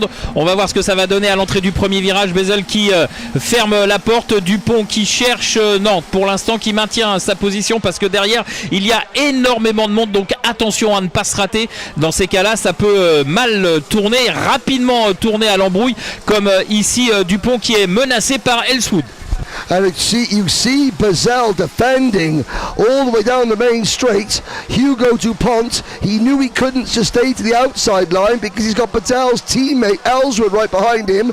And if Dupont went offline to try and pass Bezel, Ellswood would not go with him and he would run the risk of being freight trained back to the tail end of this lead group. Ludovic Saboin for the KR Sport team. I'll remind you that KR Sport, they don't usually run the DD2 class. Archie Walker looking after Ludovic. Ludovic P1 incoming Saborin is there in P5 with Giorgio Amati and Michael Racina, two Italian drivers, making up the rest of the league group. Then it is Barbaru, Zebis and Leonardo Baccaglini. Now we look, well, Knut Nielsen's dropped to 12th, but he is still safely in the main event. Matthias Najem from Lebanon, up 9 places to 13th. That could be enough for Matthias.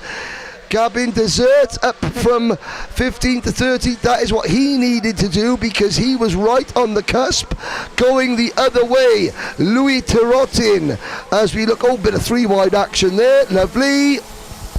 Over the grass, nearly for Michael Racina. Tirotin was on the brink of making the final, but he's dropped to 20th. He's now dropped down the order. Oh, it's gone wrong. Louis Tirotin.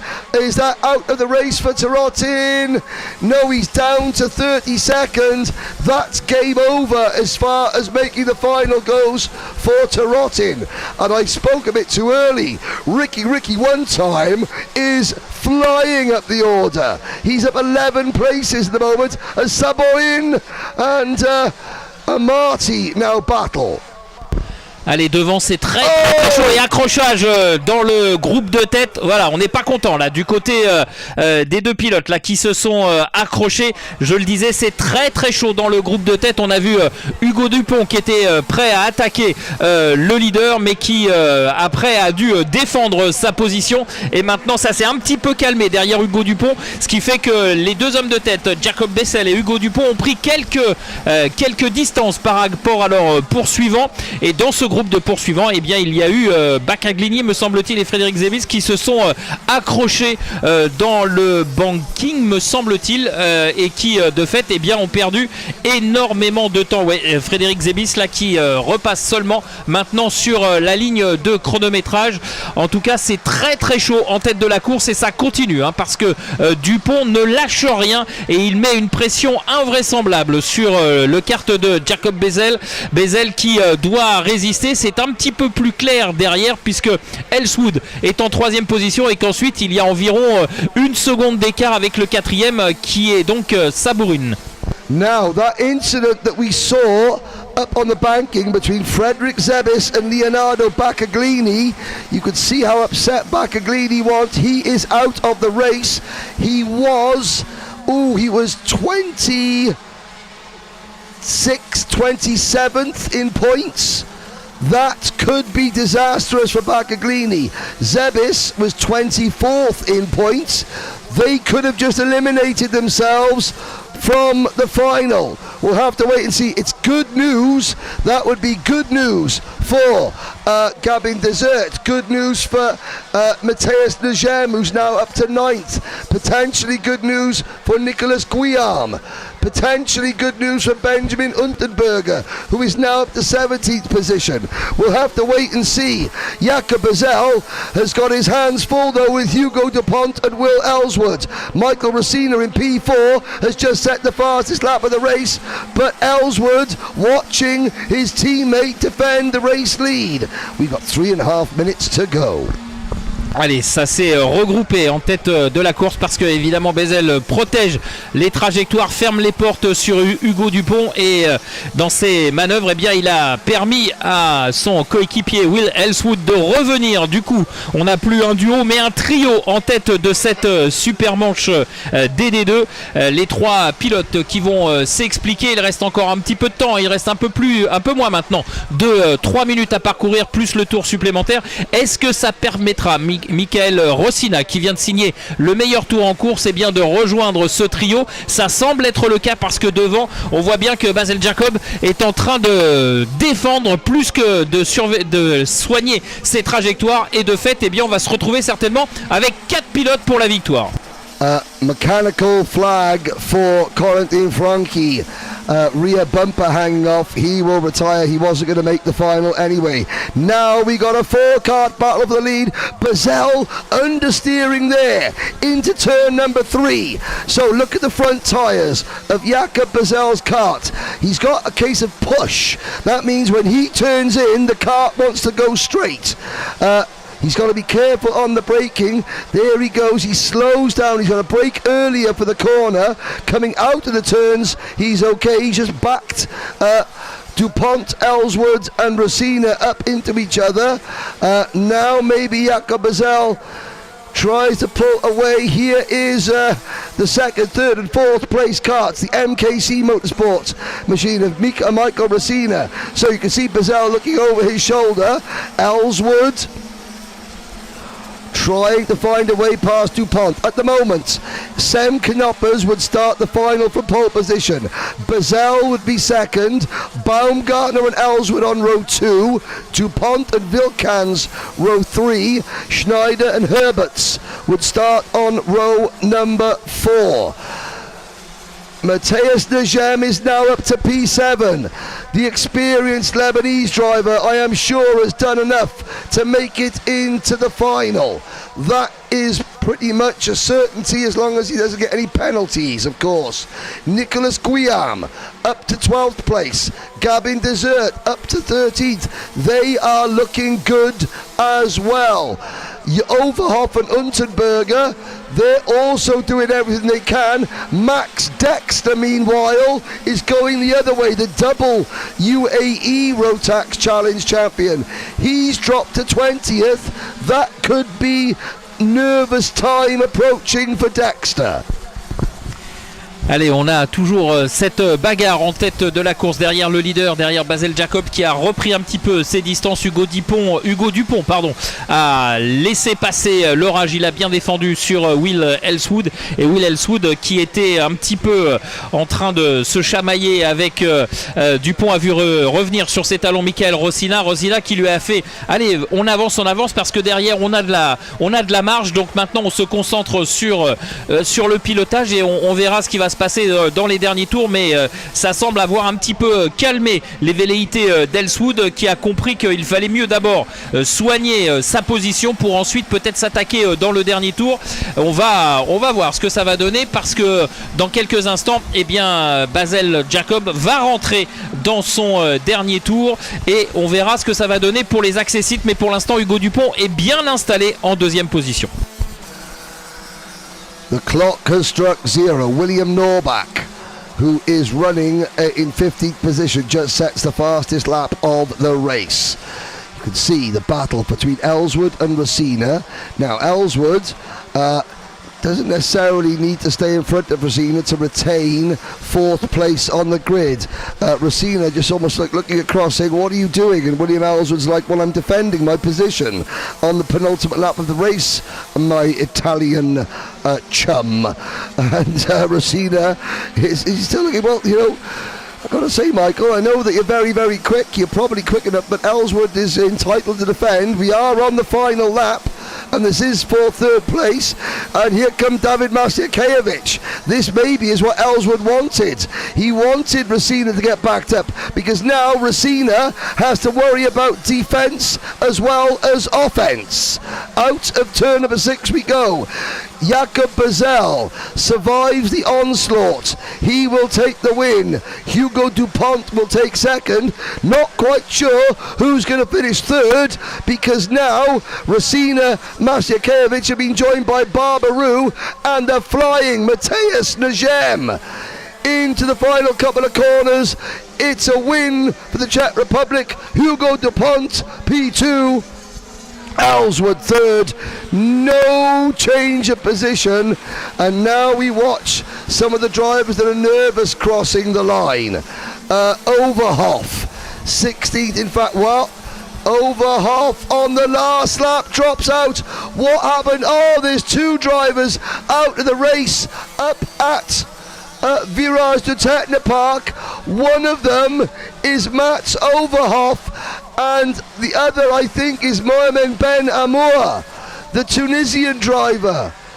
But that has just probably cost Mats Overhoff, it definitely has cost Overhoff a place in the final.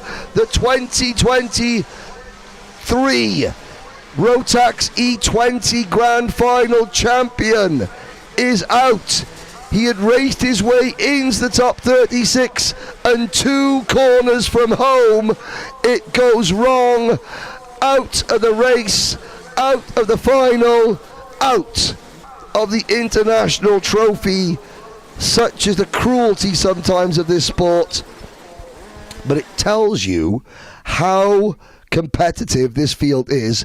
He is a grand finals champion, and he will not make the final. Here at the international trophy, we have got such a competitive field. Here is a quick look at the restart. Juniors are up next. They've got 2 superheats. Then the seniors have their 2 superheats. And let's have a little look now. This is where... Now let's see, who was the one that went vaulting over the barriers? Let's see, there, oh, it's a 5.36. That was Len Naish. Len Naish getting airborne there, like doing a Dukes of Hazzard style jump. The lead battle, well, this is where I thought that Jakob Bazel was in trouble, but he did. Maybe the kart just came on a little bit stronger at the end of the race. It was here that he looked like he had outbraked himself ever so slightly, but then as there he is defending, that's where I thought he was pushing, but then he just backed everybody up into each other. It's a classic tactic in karting. Back your rivals up into each other, they all squabble, you disappear up the road. Now, Amati in 11th. We look at the finish. Well, we already know that I would say Mateusz Nagem definitely into the final. Further back, Gabin Desert. I think Gabin has done enough. Nicolas Guillaume finishes 12th. He should be in the final. Should, depending on post-race penalties. Now the drivers I'm not so sure about. Well, Jade Gouria did a very good job. She finishes 16th, but I'm not sure that's going to be enough. Benjamin Unterberger 17th, up 7 places. That might be close, not quite sure. But going the other direction, Max Dexter, he'll be nervous. Mika van der Pavert, also nervous. Lewis Tarotin out. And I would imagine Max Overhoff would also be out. Potentially Leonardo Baccaglini missing out as well. Jen Wade, we're back with you on the grid for juniors. Well, I'm standing right beside Connor Clancy. Of course, Connor from the UAE. I don't want to interfere with his video guy, but quick hello, Connor. I know you've got some friends at home, so we just thought we'd check in, see how things are going. Obviously going okay? Yeah, it's going really good. Quali wasn't ideal. I qualified, I think, 23rd overall, but I did well in the heats. I won one of the heats, so yeah, I'm starting on the 2nd row now for the super heat. What about today? A little bit cooler for you, a bit more comfortable? Yeah, the clouds are covering the sky, so yeah, it's a lot cooler, but I think it should still be okay. And I'm just wondering, does it matter for you if it rains this afternoon? Not really, no. It's good. Anyway, we're going to say good luck. Anyone you want to say hi to quickly? Andrew. Thank you. Alrighty, and one more, just a quick hi. Panu, I know there are also some friends at Thailand. So when the mechanics, I don't want to trip anyone over. Okay, Panu, all the way from Thailand. Would you like to say hi to anyone at home? Hello, supporting me in this race. Thanks for supporting him. Lost my connection. This is always the problem when I've got lots of mechanics with radios. Try one more time. Sorry, Panu. So a hi to your friends at home. Friends and family at home, and thank you for watching. Thanks for watching. We're going to say good luck. Well done. In a good position, Henry. 4th row. Fantastic.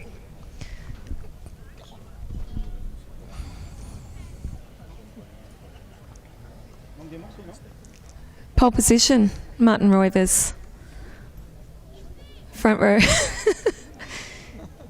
You're more nervous, I think, than your son is.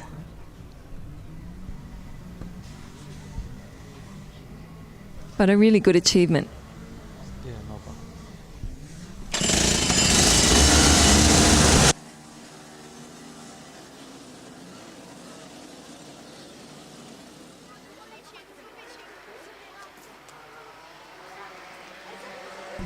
Allez, on est parti pour ce tour de formation avec cette catégorie junior. C'est la première des 2 manches de cette catégorie junior.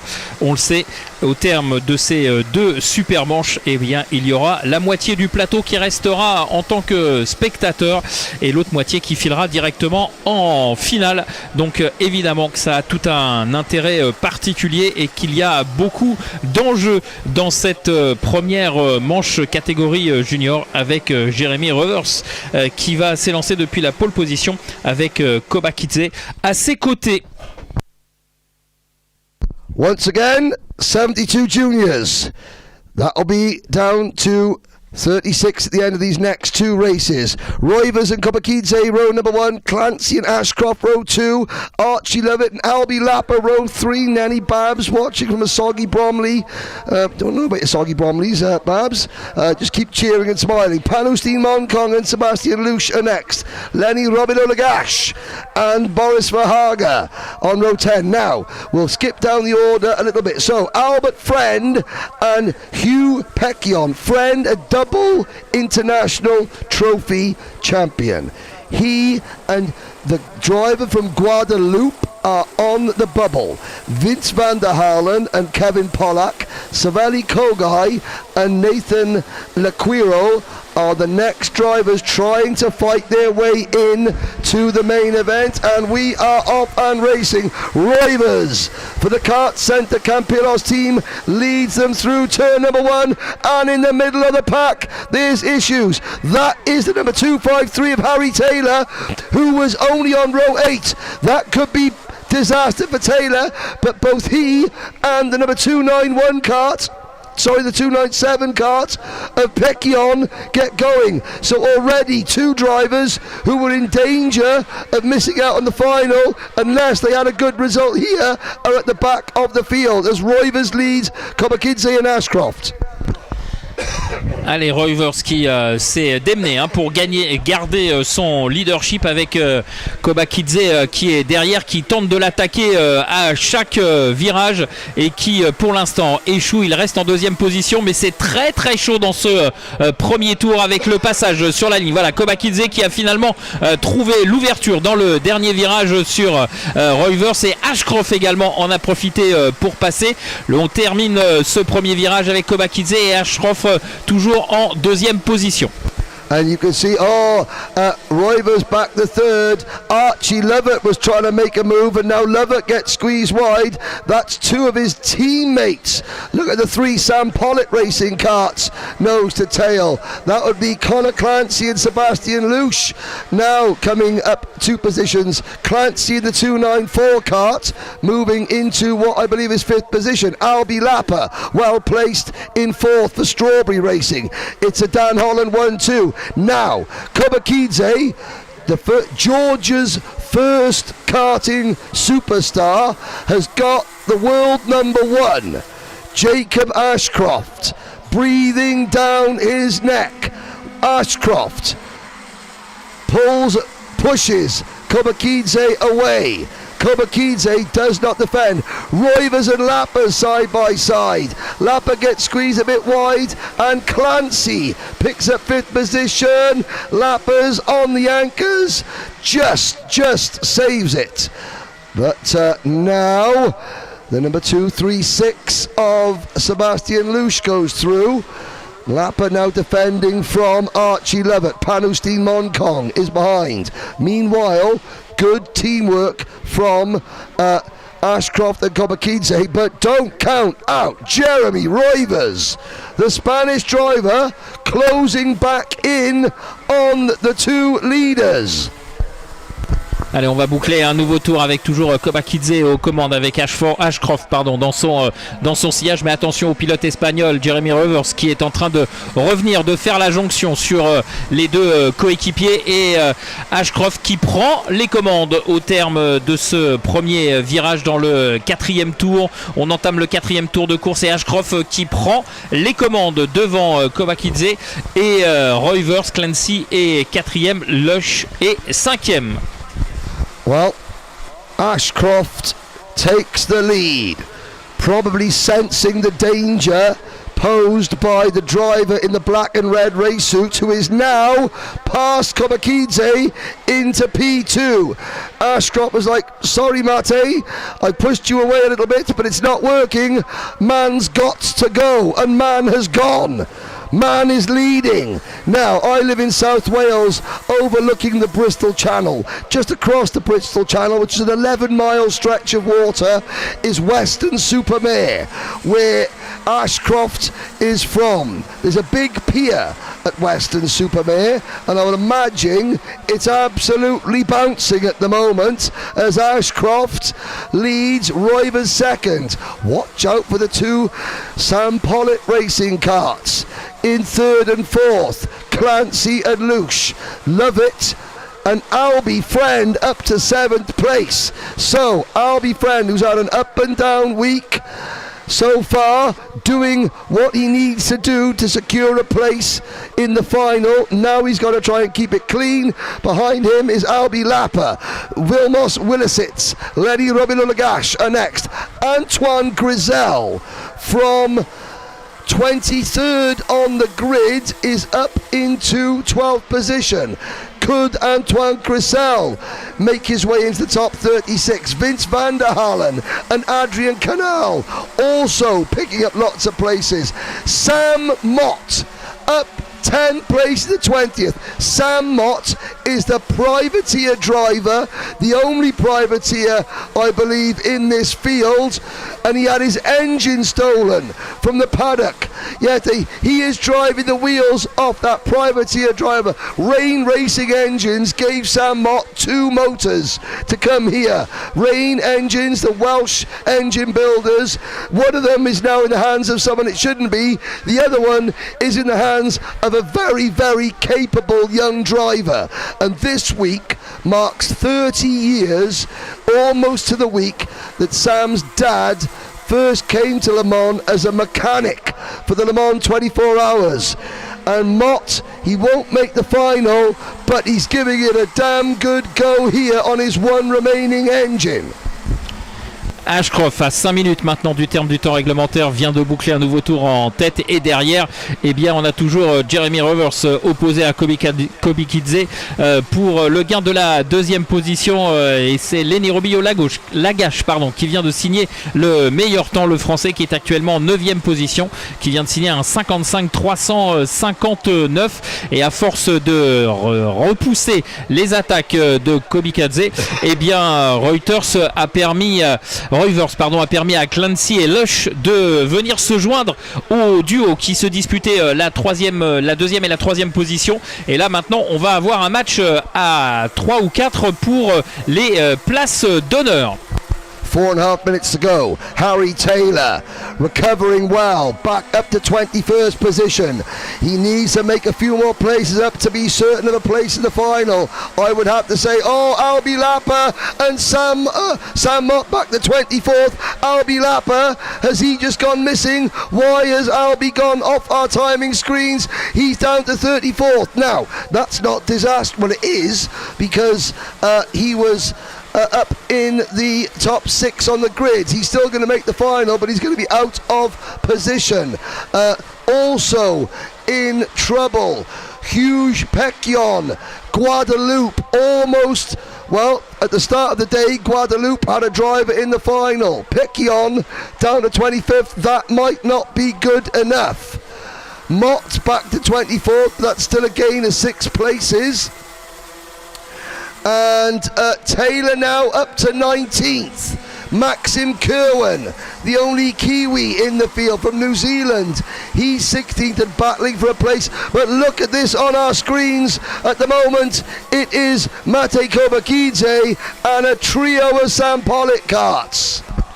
Ouais, Kobakidze qui a repris la 3e position à Clancy parce qu'en fait il s'est fait pousser par Sébastien Lotch au freinage du virage numéro 1 et par ricochet, eh bien, il a également poussé Clancy qui a dû écarter la trajectoire, ce qui a permis à Kobakidze, eh bien, de reprendre de façon éphémère parce qu'il est attaqué là dans le banking et il a été largement écarté de la trajectoire idéale, ce qui fait que, eh bien, on a eu un petit retour de manivelle. Oh là, ça joue du pare-choc là au freinage de la ligne droite et c'est un petit peu le chaos dans le groupe de chasse et on est en train de se désorganiser et perdre le contact puisque Clancy maintenant est détaché en 3e position. Il a quasiment 1 seconde d'avance sur le groupe de ses poursuivants.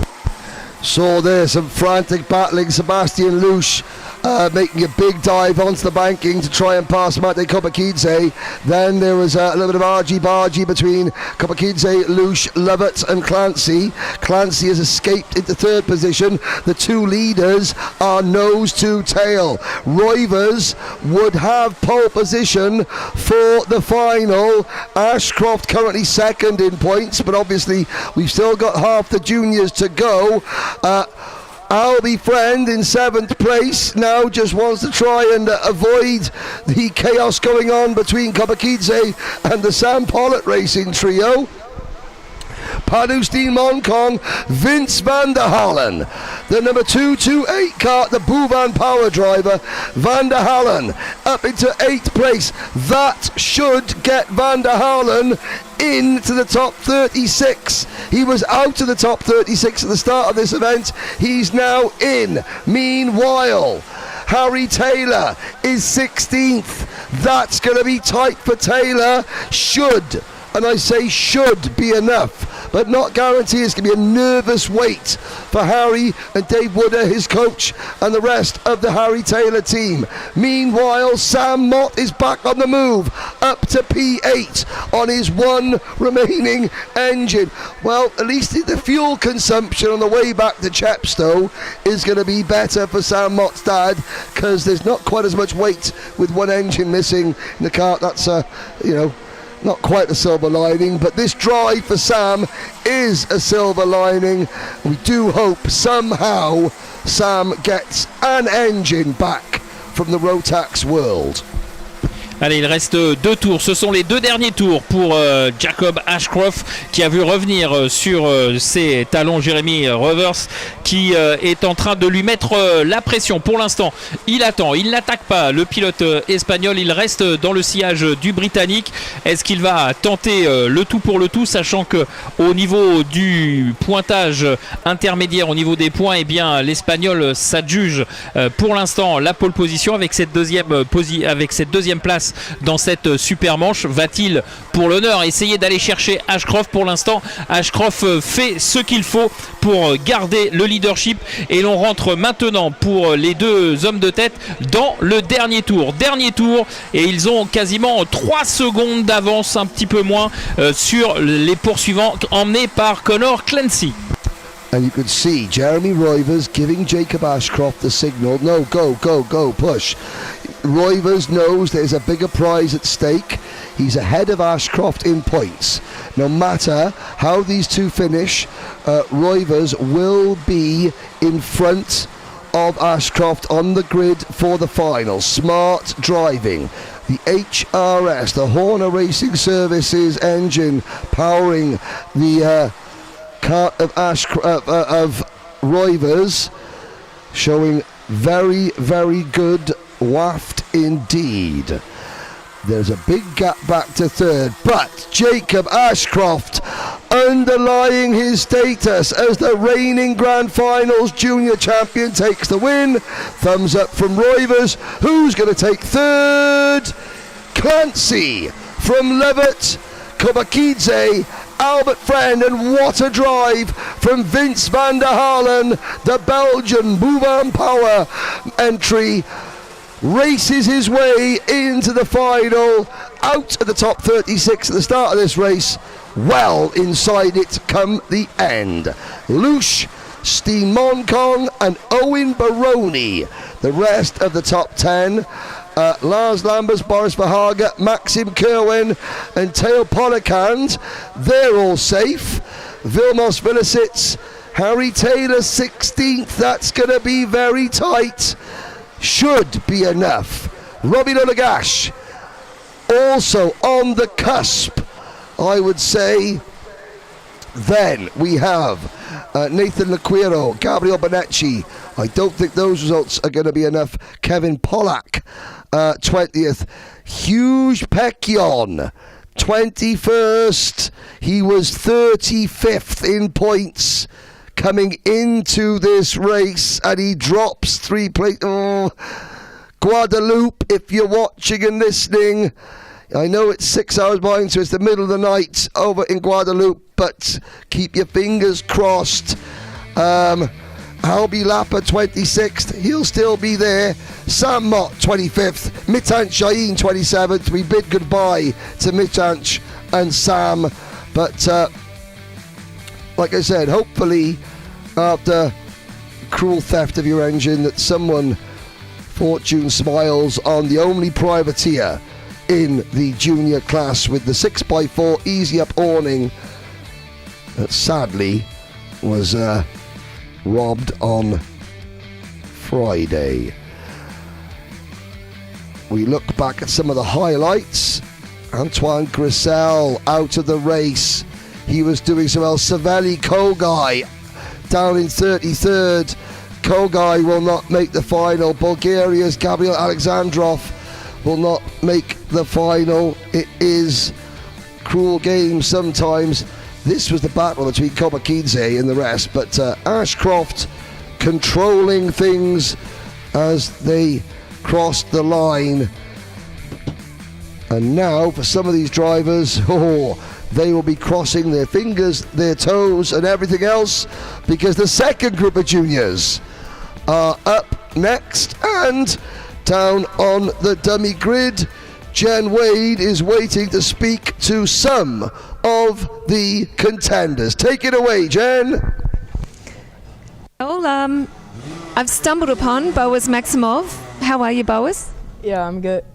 You're good. Now, I know you guys are already in the car getting focused. How's your weekend been for anyone that's not been watching until now? It's not bad. Speed is good, so yeah. Okay, now I know you were the first Minimax champion in Europe some years ago. How old are you now, Boas? I'm on 5th in the championship, so yeah. Okay, so on here, lining up for Superheat, what are you thinking? What do you need? Do you need points, or you just need to stay here, get a good position? Just be safe and try to win. Yeah. Okay, so be safe, stay there, and obviously want a good place for the final. Okay, we're going to say good luck. One of our Dutch drivers. Alrighty, Gabrielle.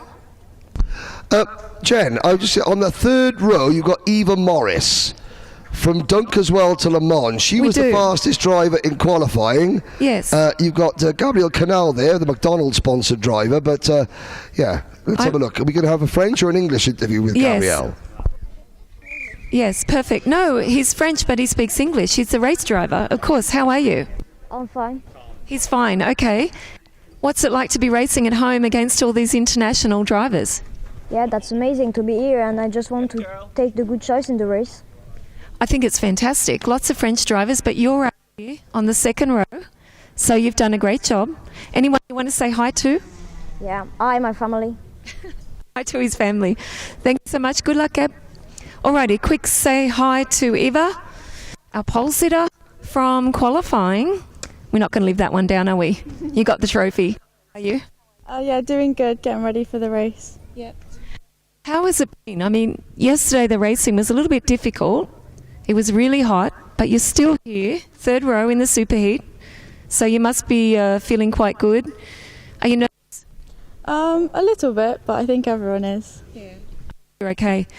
And all the boys looking over going, how was she so fast? So have you got something special to pull out today for the final, you think? Hopefully. We'll be watching, all the girls at home watching, lots of girls watching and boys, wishing you all the best, and everyone at home. Anyone you want to say hi to? Yeah, all my family that are watching. Yep. Wave. Good luck, Eva. Alrighty, we get off the grid so we don't get run over. Yeah, Jen, yes. The performance of Eva Morris, as well as Ava Lawrence, Imka Arts, and Maria Roberto, it's highlighted... and Lizzie Mentier. And Lizzie Mentier. It's highlighted something... an unfortunate issue. Now, of course, you know, the vast majority of drivers respect everybody, but each of those young ladies have told me that there are at least 2 or 3 drivers they race against all year, and in some cases entire teams, that are starting to deliberately target some of the girls that are very quick, and it's become a little bit of a worry because obviously these are very fast machines. The vast majority of the boys that race against them are fine, but there are 1 or 2 that are becoming a little bit of a problem in terms of, they treat the girls differently. We can't have that, can we? No, we can't. And the girls don't think about the fact that they're girls. No, they're just race drivers. Exactly. The girls don't think about it. Yeah. But unfortunately, not a very small minority. It is a tiny minority, but until it's nothing, then we have to, highlight it that some of the fast girls are being targeted by 1 or 2 people that have their egos put in check. Welcome to the real world. Okay, Eric, here we go. The last of the superheats in juniors. Harry Freeman and Kai Clark, Boaz Maximov, Gabriel Canal, Dragos Avasalkute and Eva Morris, your top 6. The drivers on the bubble, Charlie King, Via Chopra, they're the last 2 currently in the final. Alexander Rakovsky, Yanis Courage, Matisse Ouad and Theo Battisti, the first 4 drivers out of the final. Allez, ça accélère et ça va certainement être validé ce départ. Oui, c'est le cas avec Freeman qui est... Oula, attention, il y a eu un contact entre les 2 pilotes et Freeman qui s'est fait bousculer par Clark Kai et pas sûr... Oula, alors que derrière, là, ça part au large pour de nombreux pilotes et Clark Kai qui a pris les commandes. Ça a été un petit peu mouvementé ce premier passage dans le virage numéro 1. Clark Kai qui a pris les devants et je crois que Gabriel Canal a réussi à prendre la 3e position alors qu'ici on a un kart qui est arrêté. C'est celui de Chopra, Veer Chopra qui malheureusement doit en rester là. Unfortunately, what's that coming over the hill? It's not Veer Chopra. He's out of the race. And with that, he was 36th and in points. He will not make the final. Oh, devastation for Via Chopra. Also held up in that battle was Alex Rakovsky. So that's the worst possible moment. As Kai Clark takes the race lead from Boaz Maximov. Also involved, Alex Rakovsky. Yanis Courage was also delayed as well, so that's going to be tough for the son of the legendary Yves Courage to make the main event. Ethan Griffiths, the only Welsh driver in the field, he's made a good start. He's up to 13th as we look at the lead battle. Clark Kay qui est le leader mais qui défend de façon très agressive, hein. Il change énormément de ligne, il n'hésite pas à aller au contact et malheureusement en se comportant ainsi, eh bien, il a permis aux autres pilotes de revenir alors qu'il y avait une scission d'effectuer sur le reste du peloton. Et pour l'instant, si eh bien, Maximov ne passe pas, en tout cas Clark Kay tout à l'heure lui a fait comprendre qu'il n'avait pas l'intention de lui céder les commandes de cette super manche aussi facilement que prévu, mais vous le voyez encore une fois là, ça joue un petit peu des trajectoires, ça joue des coups de volant et Clark Kay là qui défend et qui perd du temps plus qu'autre chose et qui permet un regroupement aux avant-postes de la course. Kai Clark and Boaz Maximov getting a warning flag. Now, why is Kai Clark defending so vigorously early on? Well, it's because if he wins this race, he starts second on the grid for the main event, with Ashcroft third and Maximov fourth. If Maximov gets past Kai Clark, then Maximov could possibly replace Kai on the front row. So Kai needs a big group of drivers behind him. He's got that group. Now maybe he'll pull away, heading down into turn number 1. Third is Freeman. Gabriel Canal, the McDonald's sponsored driver, is in P4. Louis Ratcliffe 5th. Justin Mulder is 6th. Eva Morris 7th. Will Archer 8th. 9th is Rayan Gandour, the driver who won the Batak Challenge in the 321 performance truck. Ethan Griffiths, Dragos Afosulkute, Bran van der Veken are next, Alex Rakowski, JJ Ambrose and Eason Tang, the top 15. Leonie Herr making a bid for a final. We got a change for the lead. Not yet. Maximov qui a tenté le freinage et Clark Kay qui a réussi à prendre la meilleure trajectoire. Maximov qui était un petit peu large, qui a ouvert en grand la porte et qui du coup s'est fait de nouveau contrer par Clay Clark. Et après ce premier avertissement de la part de la direction de course, il semble que l'intensité soit un petit peu retombée entre les deux pilotes qui ouvrent cette super manche. Alors attention, derrière il y a Freeman qui est en train de revenir et Gabriel Canal qui n'est pas très loin non plus. Freeman qui pourrait aller inquiéter Maximov dans quelques instants. Well, yeah, Maximov, max attack into the virage to Technopark, but now he's dropped back to third. Nope, he hasn't. Freeman made a move going on to the banking. Maximov fights back. Watch for Gabriel Canal. Oh, side by side, Canal losing out to Louis Ratcliffe. Oh, Canal goes for a spin, and that's the 261 of Will Archer that has been involved as well. Oh, and now they're piling into each other. That is Archie Rogers Tyler. He's one of the youngest drivers in the junior class. He only turned 12 about 10 days ago. This is really shuffling up the middle order. Leonie Herr and Sebastian Clark are two drivers having a storming run. There's another collision out by the Virage du Technopark. It's getting a bit messy, Eric. It is getting a bit messy. This is helping Canal down to 19th. Let's have a look. Jan van Doo maybe making his way into the final. Theo Battisti, he's having a good run. He is picking up places. Could Battisti make the main event? Jensen Chalk is going the other way. The 2023 Micromax Grand Finals champion. Chalk is in danger of missing out as well. So is Will Archer. So is Yanis Courage. They've all had problems. Charlie King now dropping down the order. He was 33rd in points. He's 33rd and in with having a problem, down and out of the race. Oh, this is good news for some, bad news for other, but we got a good scrap up at the front.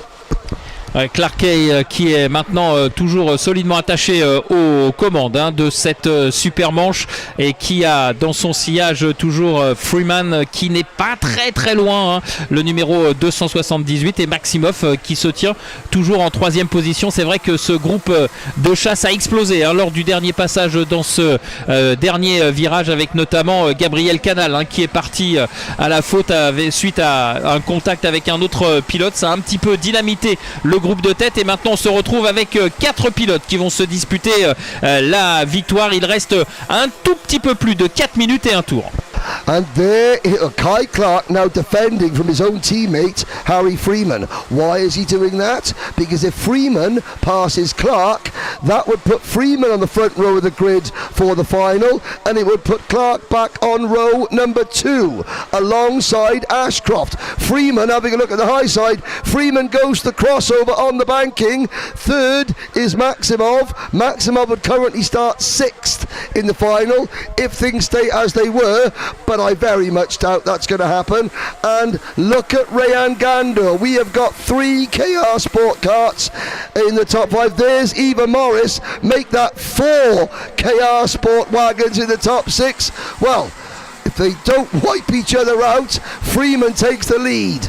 Clark, the kart doesn't look as happy as it did yesterday. Now he comes back, and we have got 7 drivers, in fact no, make that 8 drivers, make that 9 drivers, all within 2 seconds of the race lead. Justa Mulder at the back of this group, great stuff at the front, not great for the mechanics and the team bosses who are busy whittling their fingernails down to the bone. Allez, Clark Kay qui est toujours aux commandes, mais c'est désormais Maximov qui est en 2e position. Freeman est 3e. Ça va être encore très tendu là, ces derniers tours. Clark Kay qui mène les débats, mais ça va être très chaud. Attention à Maximov et Eva Morris qui essaye de prendre les devants. Alors, qu'est-ce que ça donne sur la ligne de chronométrage? C'est Kai Gandour finalement, Morris, Freeman, Radcliffe, Mudler, Maximov. Ça a pas mal bougé là dans ce dernier passage sur la ligne de chronométrage, avec Chandour qui revient aux avant-postes, le numéro 203 que l'on n'avait pas vu revenir entre guillemets, et qui est là en train de faire une sacrée performance. Et Eva Morris la numéro 232 en 3e position. That almost got very serious between Freeman and Maximov coming out of the final corner. Luckily both drivers saved it, caused a bit of a backlog, and it does mean that you can see now Kai Clark and Rayan Gandur are clear. Eva Morris was able to thread her way through that, and she is now running in 3rd place, getting help from behind from Justa Mulder. Justa Mulder to the inside. Mulder for the Brand Racing team now takes P3. Morris slots back into P4. Then it is Louis Ratcliffe and Harry Freeman and Boaz Maximov. And look at the number 271 of Alex Rakowski. Rakowski now for the KRK Racing team. He picks up a place. Behind Rakowski is Brand van der Weken, and Wales is Ethan Griffiths in the top 10. Avisil Kute is next, and behind Avisil Kute we have Eason Seng, JJ Ambrose. JJ Ambrose from Singapore. He could be racing his way in to the main event. He's made a great start. He's still picking up position. So has Leonie here. Going the other way, Sebastian Clark up 16 places. Well done, Sebastian Clark. Where did he start? Well, he started out. He started 31st. I don't think he's going to make the main event. Oh, they're still at it up at the front. This one's not over yet. 20 seconds to go. Justa Mulder for the Netherlands and the Brand Racing team. Don't count out the Dutchman. And look at Eva Morris. She is there in 4th as well, Eric. Ouais, Kai Clark qui est toujours à l'attaque et à la défense pour contenir les assauts de Gandour, mais c'est Allez, en tout cas, c'est pas très très propre, on va dire ça comme ça, de la part du leader qui passe plus de temps à se retourner qu'à piloter. Et derrière, évidemment, on se regroupe, on essaye de faire revenir les poursuivants pour ensuite eh bien, inquiéter son adversaire direct. Mais Kyle Clark, là, il est en train de jouer un peu avec les limites. Mais pour l'instant, ça passe. Gandour est troisième. Non, il va peut-être être contraint de céder sa deuxième position à Mulder. Non, finalement, reste troisième. Oh, Justin Mulder having a little look at the inside of Rayan Gander going through turn number one. This has given Kai Clark finally some breathing space halfway round the final lap. P2 though could go any one of about 8 ways. Gander has it, Mulder, Morris, Radcliffe, Maximov, Freeman, Van der Weyken, Griffiths and Rakowski all want it down the back straight.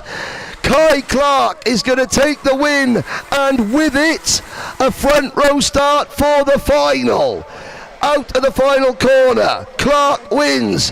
Gandor is second, Mulder third, Morris fourth, then Ratcliffe, Freeman, Maximov, Van der Weyken and Griffiths, with Rakowski in the top 10 as well. Let's look down. Jamie Ambrose. Is 12th place good enough for JJ? Possibly, probably, but not definitely. Gabriel Canal recovers to 14th. He'll still be in the final, but not as far up. Now, what about Leonie Herr? Up to 15th from 25th. Oh, it's going to be close. It's going to be close. Going the other way. Jensen Chalk, Will Archer and Luan Seidel all starting inside the top 36 in points today, finishing 21st, 22nd and 23rd. That might mean heartbreak. Yanis Courage and Charlie King retiring. Charlie King, I think that is, well, the two drivers, King and Chopra and Courage, out of contention. They won't make the final. King and Chopra were in the final before this race, but you will see very shortly that via Chopra's race coming to an end right about there, and he takes a go-kart to the shoulder, and hopefully he is okay. It's one of those races, exciting and frustrating to watch, but obviously, you know, if Kai Clark's kart was 100% right, he wouldn't have had to defend. He was defending because he's trying to start the front row of the grid for the main event. Speaking of the main event, as you look at the highlights, provisionally, Jeremy Roivers will start from pole position. That was the departure of Will Archer. Maybe game over for Archer. And it was getting messy as Archie Rogers-Tyler there with the Nigel Mansell crash helmet running off track in avoidance of a collision in front of him. Front row, provisionally, will be Roivers and Kai Clark. So, Clark doing what he had to do, and it worked. Then it's Ashcroft and Clancy will start from row 2. Kopakidze and Freeman on row 3, and Mulder and Morris on row number 4. That is provisionally your top 8 starting positions. However, there are a good, I would say, if the main event plays out like this race did, if you're starting anywhere in the top 12, you can win the junior final, maybe even a little bit further back. But because in the finals, it's first past the post. No points, one race, one trophy, one ticket to Bahrain. Simple. If only life was that simple. Justa Mulder, really smart drive. Just picking people off one by one and ending up in third position. Oh. Well, there are 2 superheats to go. Seniors began the week with 108 drivers. Only 72 have made it this far. So at the end of the day yesterday, we already have bid farewell to 36 drivers. That 72 will now become 36 again after these next 2 races. Jen, I imagine the tension is palpable. A little bit of tension, but this is what they're living for, Henry. And of course Simon, who took pole position. I guess it's all coming down to today, but you've done a brilliant job. Anyone you'd like to say hi to, and then I leave you alone because we spoke a few times? I'd like to say hi to my parents and to the team also. Yeah. Well done, Simon. A quick chat, Henry and Eric, with Lewis Gilbert. Because Lewis was fast. He passed over 100 people during the course of the heats, did the time in the Dalry. So, Lewis, we just want to say a quick hi because I know you've got lots of people supporting you. Had a little bit of a tough weekend, but many overtaking opportunities and you took them. Yeah, you know, it's not been these past 2 days for us. Mistake in qualifying, but you know we're here now, and there's still a lot left to do. So we just have to stay calm and just get on with the job. Stay calm and get on with the job. But it was a little bit of a masterclass between yourself, Sean Butcher, and a few other drivers. For anyone watching yesterday during the heats. Now, at this point, what do you need to do? Just keep doing what I'm doing. Obviously what we've done in the heats has brought us up so far, so if I just keep going the way we are, then hopefully we can find our way to the front. Okay, well, for anyone that doesn't understand, he's going to be making his way to the front and keep doing what he's doing. Alrighty, we're going to leave the grid and wish you all the best. We look forward to some great racing here, first of the super heats in seniors.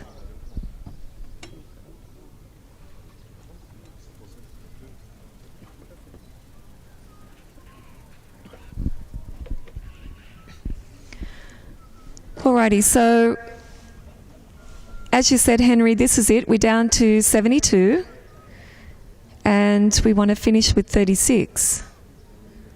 So if it's anything like the juniors, I've almost got no nails left. But no, really good and great to see the, I mean, honestly, the depth of this class, and many of the drivers are young, but of course towards the front we've also got, well, we got Matty Higgins on the front row as well. Who's also racing cars, but behind him some of the, I guess, Macaulay Bishop and Tino Sidler, 2 of the young stars in the senior class. But it's going to be good. Don't discount our French drivers as well, who are actually quite familiar with this circuit.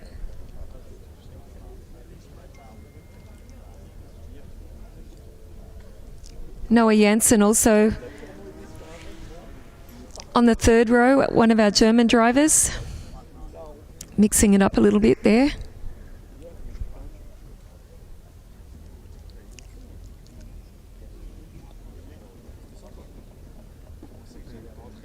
There is a look of focus. 342, Simon Perigny. A quick announcement for the paddock. If anyone has come across Gustav Usakov's electric scooter, please return it to him, because he's got to walk now and he's not happy about it. Right. I think you've got a collection of electric scooters now that you've yes, okay, well, once again, now Charles Darwin said survival of the fittest. Well, this is what's going to happen on track, but also there is you know, the idiots amongst us will eventually be deleted from the live chat once again. Bye, Stuart. Here we go. with the start. Simon Perigny, Matthew Higgins on row 1, Macaulay Bishop and Tino Sidler on row 2.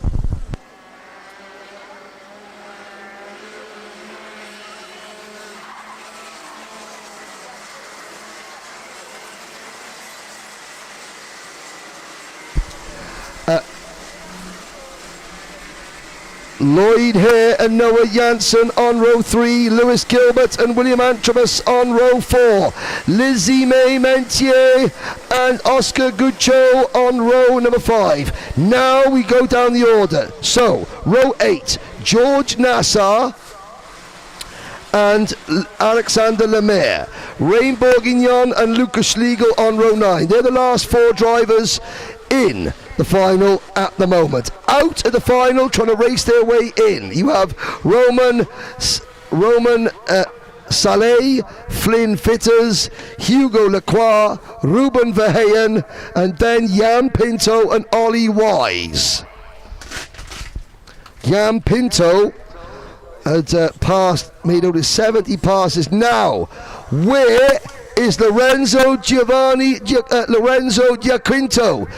He's down on my sheet as not having come out, so that could be one more driver who was in the main event now out. Hopefully, is it a timing glitch or is he not out there? The number 394 MKC Motorsport kart. Giaquinto, I'm looking. I do see an MKC kart out there. Maybe it's a transponder issue. We will have to wait and see. Right, France, the Le Hook Racing Team. Simon Perigny has got a horde of DHR karts breathing down his Gregory Peck. Allez, Simon Perigny qui rentre dans la ligne droite de départ et c'est validé, un départ qui est validé. Simon Perigny, le français à l'intérieur pour rentrer dans le virage numéro 1.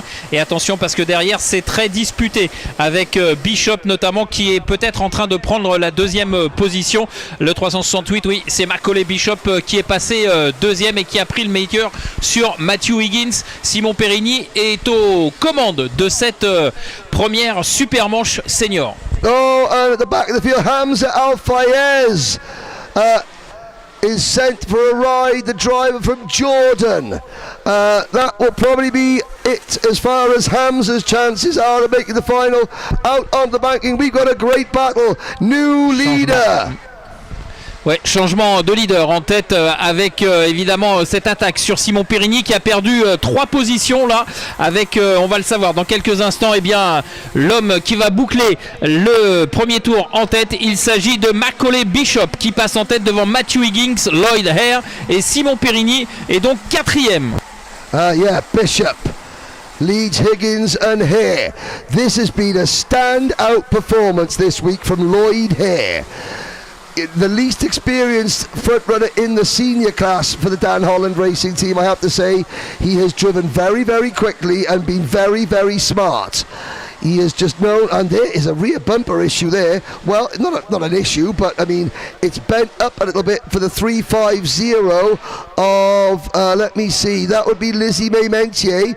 It's not fouling the rear wheel yet, but that's going to make for some nervous moments for Lizzie May, and Perigny under pressure.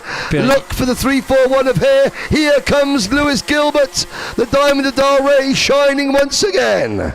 Bishop qui repasse devant Higgins et Simon Perigny qui a repris une position. C'est chaud pour Simon Perigny, il est vraiment sous la menace de Lloyd Hare qui est en 4e position. Et attention parce que derrière il y a aussi Lewis Gilbert qui est vraiment très fort également. Attention le français qui doit évidemment essayer de s'extraire de cette pression de Lloyd Hare pour ensuite tenter de revenir sur le duo qui s'est échappé en tête de la course, à savoir Macaulay Bishops et Matthew Higgins qui sont déjà un peu loin devant, pourrait-on dire. Il y a quasiment 1 seconde d'écart entre les deux hommes de tête et Simon Perigny.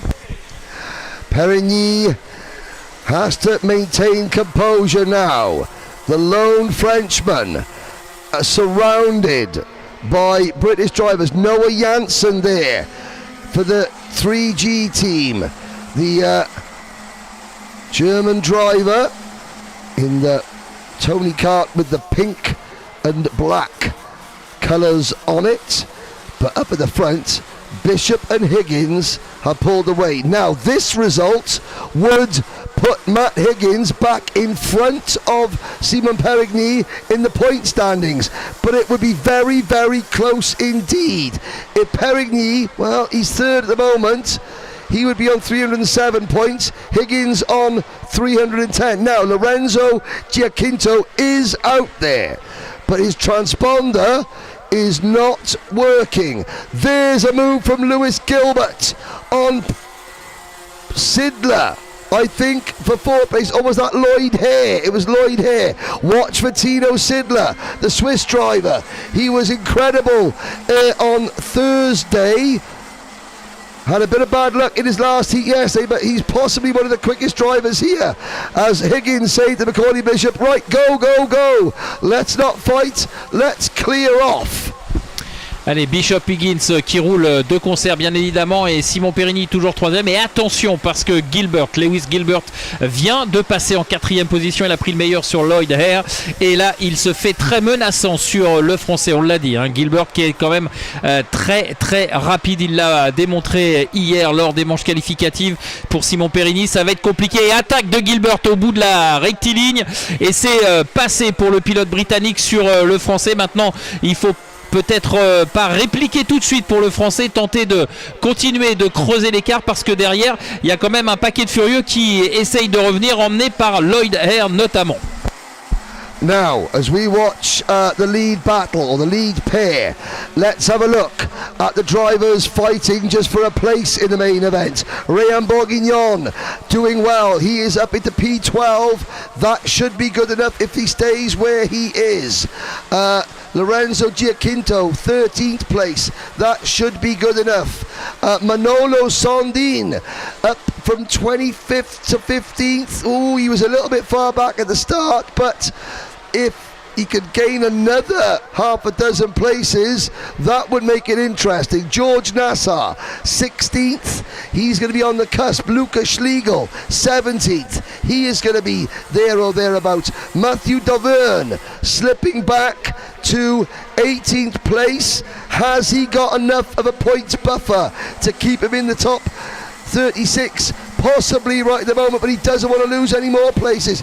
And then we have the drivers who have had issues already, and Hamza Al-Fayez out of the race. He will not make it to the main event. Ruben Verheyen, he was 22nd on the grid, he's down to 33rd. And Alexander Lemar, they are both out of contention now. Kai Veach, VTEC, Verstappen himself is only 29th. It's not going well for him, as we've got a battle up at the front. Sorry, Eric. Ouais, ça bouge en haut de la hiérarchie, parce que les deux hommes de tête, Bishop et Higgins, qui étaient détachés, ont été rattrapés, et il y a du changement, puisque c'est désormais Bishop, Gilbert, Perigny, Hare et Higgins qui passent dans cet ordre sur la ligne de chronométrage, alors que du côté de Tino Sidler, on est en 6e position. Gilbert. So, Lewis Gilbert was one of 24 drivers in this class to be excluded from time qualifying for leaving the dummy grid after the 3-minute warning had gone out. You have to start your qualifying session before 3 minutes, before 3 minutes of the session to go. Gilbert, 23 others, including Sean Butcher, who we'll see in the next race, were among those affected. That meant that after qualifying of 108 drivers, both Lewis Gilbert and Sean Butcher were outside the top 100. And yet here we are in the superheat. Gilbert second, chasing Bishop. Perigny in third. Perigny would now be on pole position for the final. Higgins would drop to third. Bishop would be on the front row of the grid. Gilbert would still, well, he's fifth in the points at the moment. That would go down a little bit when the next group go out, but that will still be for Gilbert, and see what happens to Sean Butcher later on, would still be a remarkable turnaround. Allez, c'est toujours la grosse bagarre en tête. Maintenant, on n'arrive plus à se détacher avec Bishop sous la pression de Gilbert. Gilbert qui profite de la rectiligne pour essayer d'attaquer à l'extérieur. Non, il se ravise parce qu'il a vu que Simon Perini était pas très loin derrière. Il a préféré refermer la porte. Et attention, parce qu'on a Tino Sidler maintenant en 4e position. Le pilote helvète qui revient très fort sur cette fin de course. On est rentré dans les 2 minutes 30 encore à parcourir et un tour supplémentaire. Angus Scrivener for the Hunter Motorsport team joins the lead group. He's been pushed along by Oscar Gucho, and that would be 10 karts within 1.7 seconds of the race lead. There they are, all in a line. Bishop, Gilbert, Perigny, Sidler, then Higgins, William Antrobus, Lloyd Hare, Lizzie May Mentier, Angus Scrivener and Oscar Gucho. And finally, Gilbert and Bishop begin to break away. Look at the chasing pack though, and then you have Rayan Bourguignon, Noah Janssen, George Nassar and Manolo Sondin. Black flag 394. That is Lorenzo Giacinto. Black flag, Lorenzo Giacinto. I think that his transponder may not be fitted. That would be the difference. That's the only thing I can think of. We'll find out. Oh, so there's one driver that was in the top 36 that is out. Lorenzo Giacinto. What a shame. Did the MKC Motorsport team forget to put the transponder on? We will see. Bishop now defending. Perigny on the outside, Eric. Ouais, c'est chaud devant avec toujours Bishop sous la pression de Gilbert qui ne lâche rien, mais à chaque fois que Gilbert semble vouloir attaquer, il se ravise parce que derrière Simon Perini n'est plus très loin. Il est voilà, ça force là pour Gilbert à l'intérieur du premier virage, et du coup, eh bien Bishop est obligé d'écarter et laisse également passer Simon Perini en 2e position. If you would have placed a bet on Lewis Gilbert leading the superheat after being outside the top 100 in qualifying, you would currently be a very rich person, as Tino Sidler retires again. Oh, the Swiss has gone out. Tino Sidler out of the race. He'll still make the final, but he'll be way back. We're down to 4 at the front. Well, not really. There's a slight breakaway now. Make that 8 at the front. Bishop, Gilbert, Perigny, Higgins, Antrobus, Scrivener, Gucho and Bourguignon. Ouais, ça a été très chaud, hein. Ça y est, c'est le dernier tour maintenant. Gilbert, Perigny avec ensuite Bishop et Higgins. C'est le quatuor de tête qui va se disputer. Oula, non, le quatuor, non, il a été rejoint. Ce quatuor, on a 2, 4, 6, 8 cartes qui vont se disputer les... Oula, attention à Perigny qui était obligé d'élargir et de passer dans l'herbe avec cette attaque, me semble-t-il, de Bishop. Et du coup, Simon Perigny a rétrogradé. Il est en 5e position, me semble-t-il. Ouais, ça va être très chaud, et Gilbert qui maintenant a le champ libre pour aller peut-être chercher la victoire. Lewis Gilbert, the Diamond of Dalry, is going to win this race. All the more remarkable the fact, not because he was outside the top 100 in qualifying, but that he forgot to bring any iron brew with him. He's done it without the brew. Gilbert wins and Bishop second. Higgins takes third and moves to the top of the point standings as Perigny slips back to 5th on the last lap. It's going to be William Antrobus finishing in 4th position. Perigny is 5th. Perigny goes to 2nd in points. Then Rayan Bourguignon, Oscar Guccio, Lizzie Maymentier, Lloyd Hare and George Nassar round out your top 10. A top 10, might I add, that was separated by less than 4 seconds at the end of that race. Lucas Schlegel races his way in. He was 36th in points. At the start of the day, he will start the main event much higher up than 36th. Matthew Davern 12th. Noah Janssen slips back to 13th. Okay, Flynn Fitters 20th to 14th, possibly enough. Manolo Sondin 25th to 15th, maybe not enough. Ollie Wise 16th, probably not. Clement Outram, also a great drive, but maybe not enough. Jort van Wyk, Jan Pinto, Angus Scrivener dropped down the order towards the end.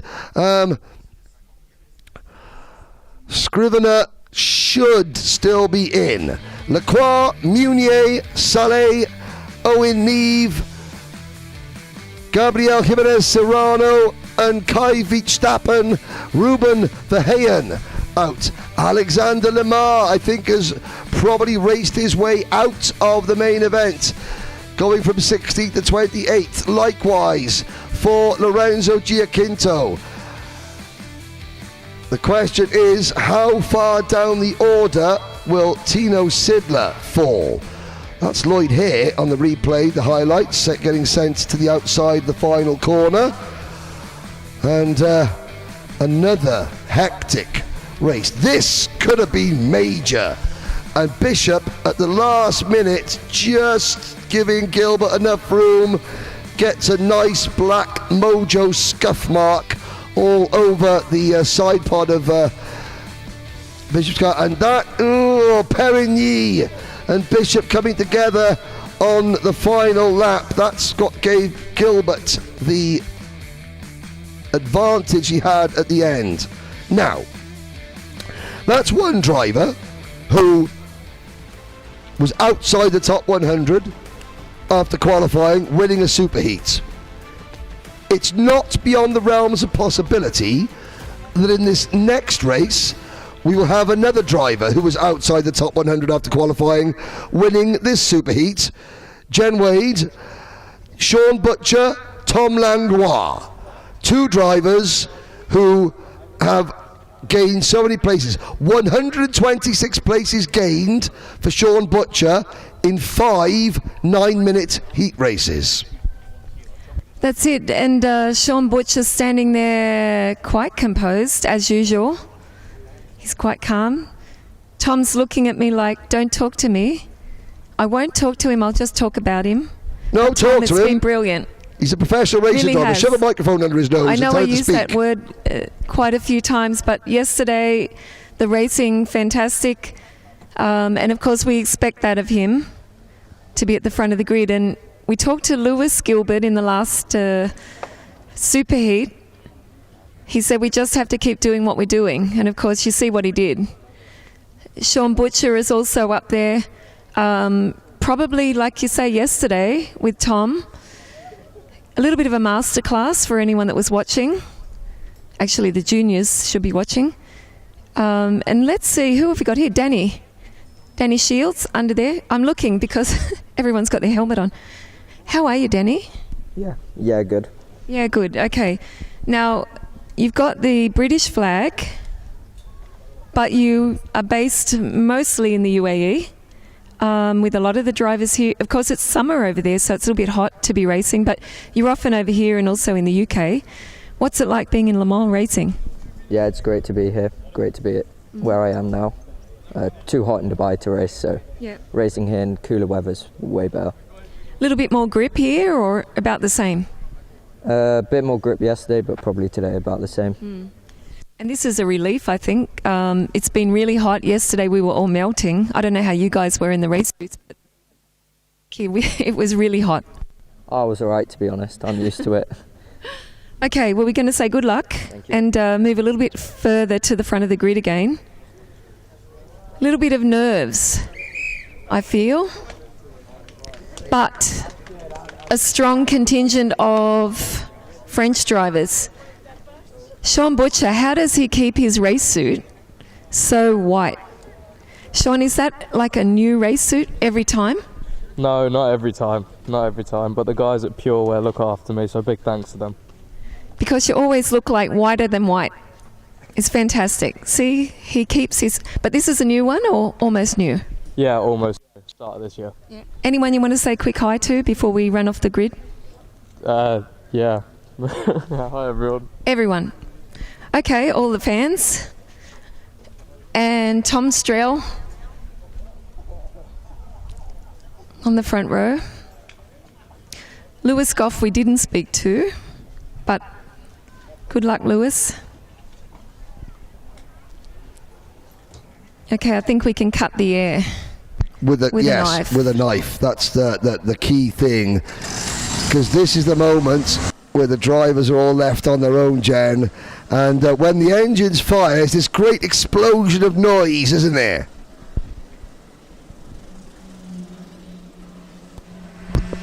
Yes, it was. You can't hear me because the engines have exploded into life. Last superheat of the day. This is where we find out who will make up the rest of the senior Rotax final grid. Lewis Goff and Tom Streller on row 1. Mehdi Lasue and Titouan Liscar on row 2. Paul Grissel, Sean Butcher, row 3. Raphael Moreau, Kai Hunter, row 4. Tom Langlois, Kian Garrity, row 5. Now, we'll go back a couple of rows. Tom Vuo and Sasha EM. They are on row 8. Row 9, Raphael Benatuil and last year's junior Rotax champion, Tish Van Wyk. They're the last 4 drivers currently qualified for the main event. The first 4 drivers on the outside looking in: Hugo Grasto from France, Cameron Nelson, the Prince of Ponteclean from Wales, Charlie Smith from Orange County, California, and Ruben Morel from France. Let's see what happens. The first superheat was dramatic. Can Sean Butcher emulate Lewis Gilbert and win his superheat after being about 104th after qualifying? Let's see what happens. Allez, Lewis Goff qui s'engouffre dans la ligne droite de départ et c'est pas validé. Non, faux départ donc pour cette dernière qualification, dernière super manche ici pour la catégorie senior. On voit tout l'enjeu, toute la tension qui règne avec ce départ qui a donc été invalidé. Yep, a false start. Just to increase the tension a little bit more. Mehdi Lasue, his dad Sami watching back home on the Sodi kart. Lasue has been a danger man all week. So quick. Hasn't quite got across the line first yet, but of course at the end of the day, or at the end of the week, only one race matters if you cross the line first, and that is the main event this afternoon. Lewis Goff, second in last year's Junior Rotax Grand Finals. He's already got his ticket to Bahrain. He won the Rotax Winter Trophy in Orlando at the start of the year. Third kart in line there, the 359. That's Latvia's Tom Streller in the black race suit. He'll be starting second. Titouan Liscar for Strawberry Racing, Streller's teammate, be starting on the outside of row number 2. Lewis Goff in his first year as a senior driver, and he's got so much experience behind him. There's Kai Hunter, the Hunter Motorsport 365. I hope that the stress of this isn't causing Kai's dad Matty to have an inflammation of his gout. We'll find out as we go racing. Allez, cette fois c'est bon avec Lewis Goff toujours à l'intérieur aux commandes et Mehdi Laswed qui passe à l'intérieur. Attention, est-ce que Mehdi Laswed va... Non, j'ai cru qu'il allait réussir à s'immiscer en deuxième position et finalement dans le virage numéro 3 il a perdu pas mal de positions. Qui est aux commandes alors qu'on a un pilote là qui est arrêté sur le bord de la piste. Le numéro 330 c'est Jean Terhammer qui malheureusement va en rester là. Well, disaster already for Bastian Ottensama and Tish van Wyk. Last year's Junior International Trophy champion will not even make the final in seniors. Neither will Austria's Bastian Ottensama. But that will open the door for two more drivers. Goff leads at the end of lap number 1. Then it is Strella, Lescaille, Butcher is 4th, side by side for 5th, between the 355 of Tom Langlois and the 371 of Paul Grisel. It's been another outstanding performance for the French driver Langlois. All the talk has been about Gilbert and Butcher, but Langlois has done just the same job as Butcher. Problem! Oh no! White suit. I don't. Maybe Butcher. Maybe. Oh no! Maybe. I don't know. We'll have a look there. It's Sean Butcher's retired. Sean Butcher out of the race. Heartbreak. All the hard work of the last 2 days comes to nothing. He will make the final, but it won't be anywhere near the front. What devastation for Sean Butcher. You have to feel for the driver who made more overtakes in his heat races than anybody else in the 7-year history of this event. Well, the only thing that you could say, Eric, is that he's been coming up through the field throughout the week. He's going to have to do it again in the final. Top gear from the rear, Sean Butcher in the final. But let's not take anything away from what's going on the track. Lewis Goff toujours aux commandes avec dans son sillage Tom Strill et derrière on a 5 pilotes tricolores emmenés par Titouan Lescalier, Tom Langlois, Paul Grisel, Mehdi Laswed et Raphaël Moreau, mais je pense que Mehdi Laswed a gratté une position me semble-t-il. Non.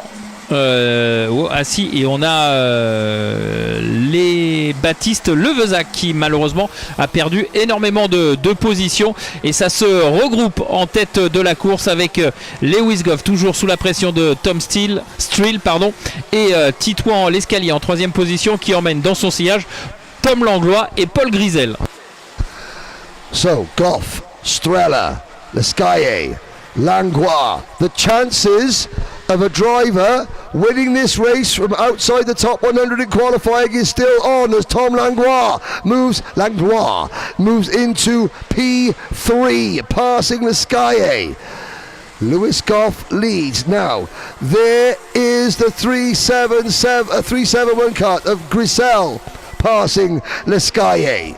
You've got Mehdi Lasue on the Sodi kart is next, and a big gap back to Kai Hunter. Again, stay away from the dairy, Matt. That'll cause a bit of an inflammation of the old gout. Put your feet up and see what Kai can do. There we have Leon Hasty, another Scotsman, in 8th position. Cian Garrity 9th, Raphael Moreau in 10th, then Pemble, Benatui. Great start from Raphael Benatui. He is up into P12. That should be enough if things stay as they are.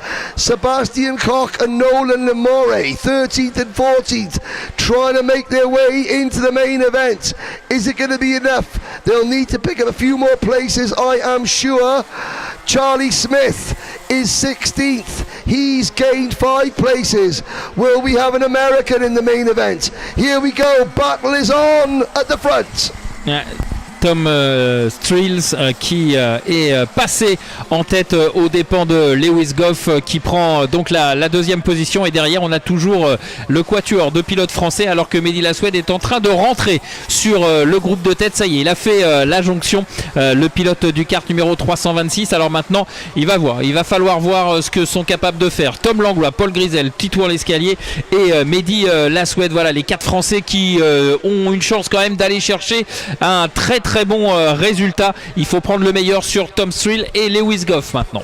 Langlois going for the race lead. Strella defends. Langlois in second. What a performance. The 355, the driver for the Jan Darms Racing team. Jan Darms Racing will start the DD2 final from pole position. Oh, Lescalier defending. Langlois over the curb. Lewis Goff sits there in third. Then it's Lescalier, Grissel and Mehdi Lasue on the Sony kart is next. Kai Hunter has now caught the lead pack. This is now a Kai Hunter type race where everyone's got their elbows out, and whoever's got the sharpest usually comes out on top. Lewis Goff fait passer aux commandes après une très brève apparition en tête de la course de Tom Langlois qui s'est fait contrer par le Britannique, et du coup eh bien maintenant c'est la grosse bagarre. Il y a une scission d'ailleurs, hein. On retrouve 4 pilotes qui sont maintenant détachés parce que derrière on a perdu le contact. On s'est aussi attaqué derrière et du coup on a perdu le contact. Alors le quatuor de tête emmené par Lewis Goff, Tom Langlois, Titouan Lescalier et Tom Strill. Derrière on a Kyle Hunter, Paul Grisel et Mehdi Laswed lancés à la poursuite du quatuor de tête. Attention, ça bouge encore. Non, oh là là, les trajectoires et les lignes de défense qui sont activées là pour Lewis Goff. As the great battle of the lead continues, the drama for the places in the final also continues. Tom Vuo out of the race, out of the top 36, out of the international trophy. He's retired. Sean Butcher will make it in Bastien Ottensama. Tish van Wyk also out of the race and out of the top 36. It's going to be a mixed up grid in the final. Yvonne Simeonova gaining ground. Sasha Aim is also slipping down. Sasha EM down to P21. He's dropping back. Danny Shields also dropping back. Oh my word. Lewis Goff gets sent almost into the garages there, coming onto the start finish straight. And Tom Langlois, emulating Lewis Gilbert, leads this race, but he's got a pair of Strawberry Racing drivers behind him, Lescaille and Strella. Then it's Goff, and behind the top 4 we have a gap of, well, Hunter is now 2 seconds back, so there's been an issue there, but Kai Hunter now into 5th ahead of Garrity, Hasty and Grissel. Allez, nouveau changement en tête de la course et c'est maintenant Tom Langlois qui emmène le groupe de tête avec dans son sillage Titouan Lescalier. On l'a vu, Titouan qui disait au bout de la ligne droite, vas-y, avance, on essaye de partir. Tom Strill est toujours en 3e position et il va devoir composer avec Lewis Goff 4e. Kyle Hunter emmène le groupe de poursuivants, mais ils sont un petit peu loin. Kyle Hunter, il a 1 seconde 4 de retard par rapport au groupe qui est devant lui, au dernier pilote qui compose ce groupe, à savoir Lewis Goff. Now, as things stand, with Goff back to 4th, Matt Higgins would start the final from pole position. He would have 302 points, Goff on 298. All Lewis Goff has to do is pass one driver, and that will put him on pole position for the final. Perigny would start 3rd, Bishop 4th, Strella would start 5th, Lescaille 6th. If Strella can get to the front, there's still a possibility that he can start the final from pole position. So everyone is still battling, even though they want to try and keep things safe. Langlois would still not be in the top 10 overall, but he's going to possibly win this race. We'll have to see. Goff, the pressure is on.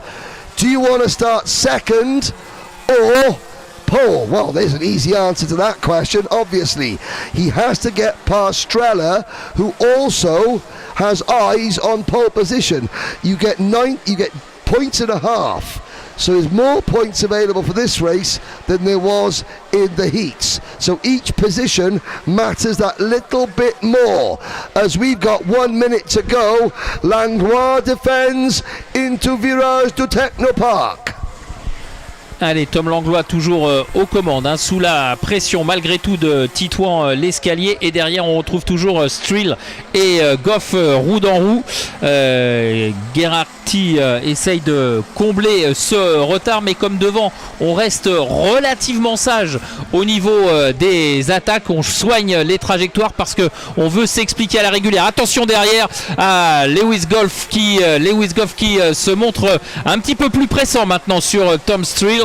Et Tom Strill qui est obligé lui aussi de rentrer dans une phase défensive, ce qui fait les affaires devant de Tom Langlois qui s'est un petit peu détaché de la pression de ce groupe de poursuivants, mais Gerhardt est en train de faire la jonction.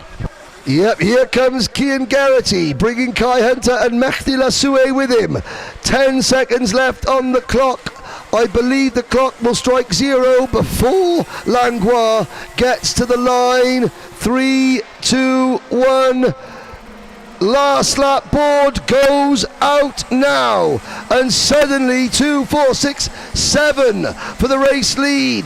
Mehdi Lassoue gives the 3.97 of Lewis Goff a little bit of hurry up.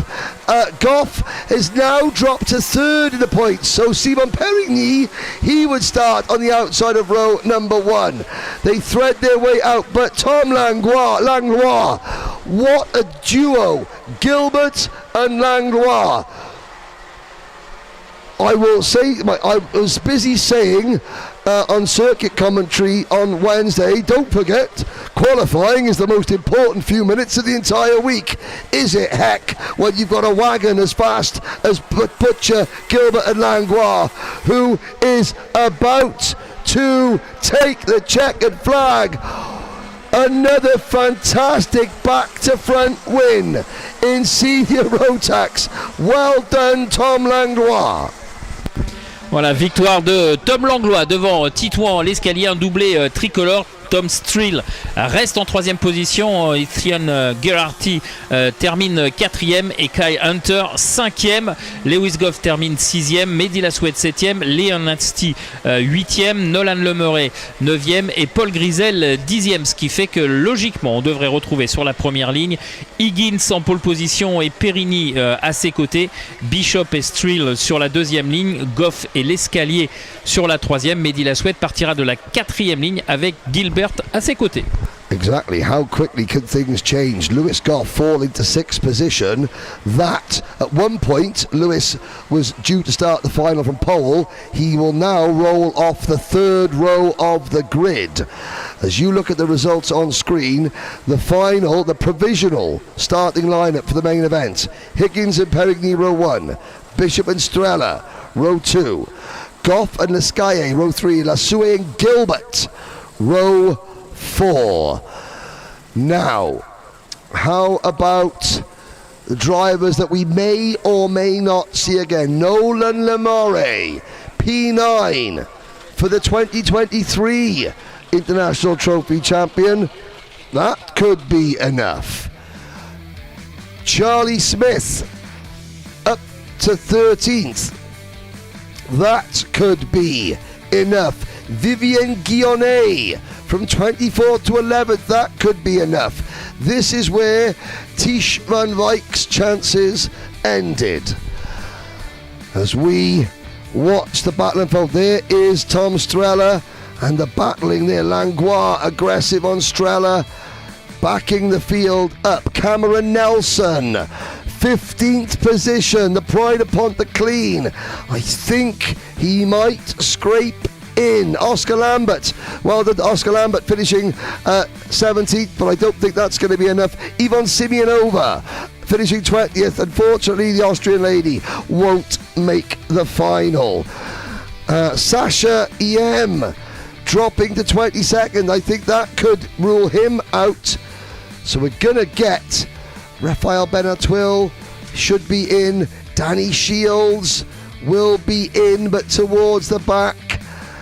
And of course, I think we've lost Morel, Van Wyk, Ottensama, Vuo, and Hugo Grasdew.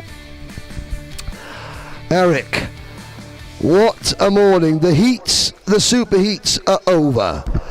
Obviously now the results will be verified by the technical team, by the stewards, by the circuit cameras that Race Control use, and when we return here on the 3MK YouTube channel at approximately something o'clock this afternoon. Let's have a little look. The first main event is due to start at 2 o'clock local time. Now we're going to be back a good 10 minutes before that because we have driver walkouts, driver interviews, etc. But there's about an hour and a half's break now. 36 drivers in each class remain. What a morning's racing. Yeah, for sure. It was a perfect morning just to warm up the tension and the competitivity between all the driver, and we look forward to see the main event, the finals this afternoon. I guess we will have a big show and good races. I hope we will have some good news for sure French drivers, of course, but yes, we have a very, very good and very close battles in each categories. Yeah, I mean, you know, in some of the battle between the French and the British is a classic in some classes, but we've got Dutch drivers up there. We've got Argentine drivers, Slovenian drivers, all battling for wins as well. Maybe a win for Spain or a win for Georgia. Who knows? None of us know what's going to happen this afternoon. All we know is that the skies remain dry. Yes, it's overcast. It's a lot cooler than yesterday.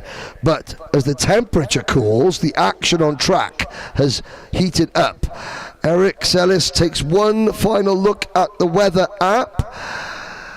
Is it going to stay dry? It's supposed to be some slightly showers in the beginning of the afternoon, so it means that maybe we could have a wet track around 2 o'clock, maybe. But not sure. You know that this is a point that we cannot control for sure, and it's not an inside track, so for sure we will have to deal with the weather forecast for sure. Well, there's only one way to find out, ladies and gentlemen, whether it rains during the lunch break, and that is to rejoin us. There'll be a new live stream on the 3MK Events YouTube channel. Join us just before 2 p.m. Central European Time for the main events of the 2025 Rotax Max Challenge International Trophy from Le Mans. See you then.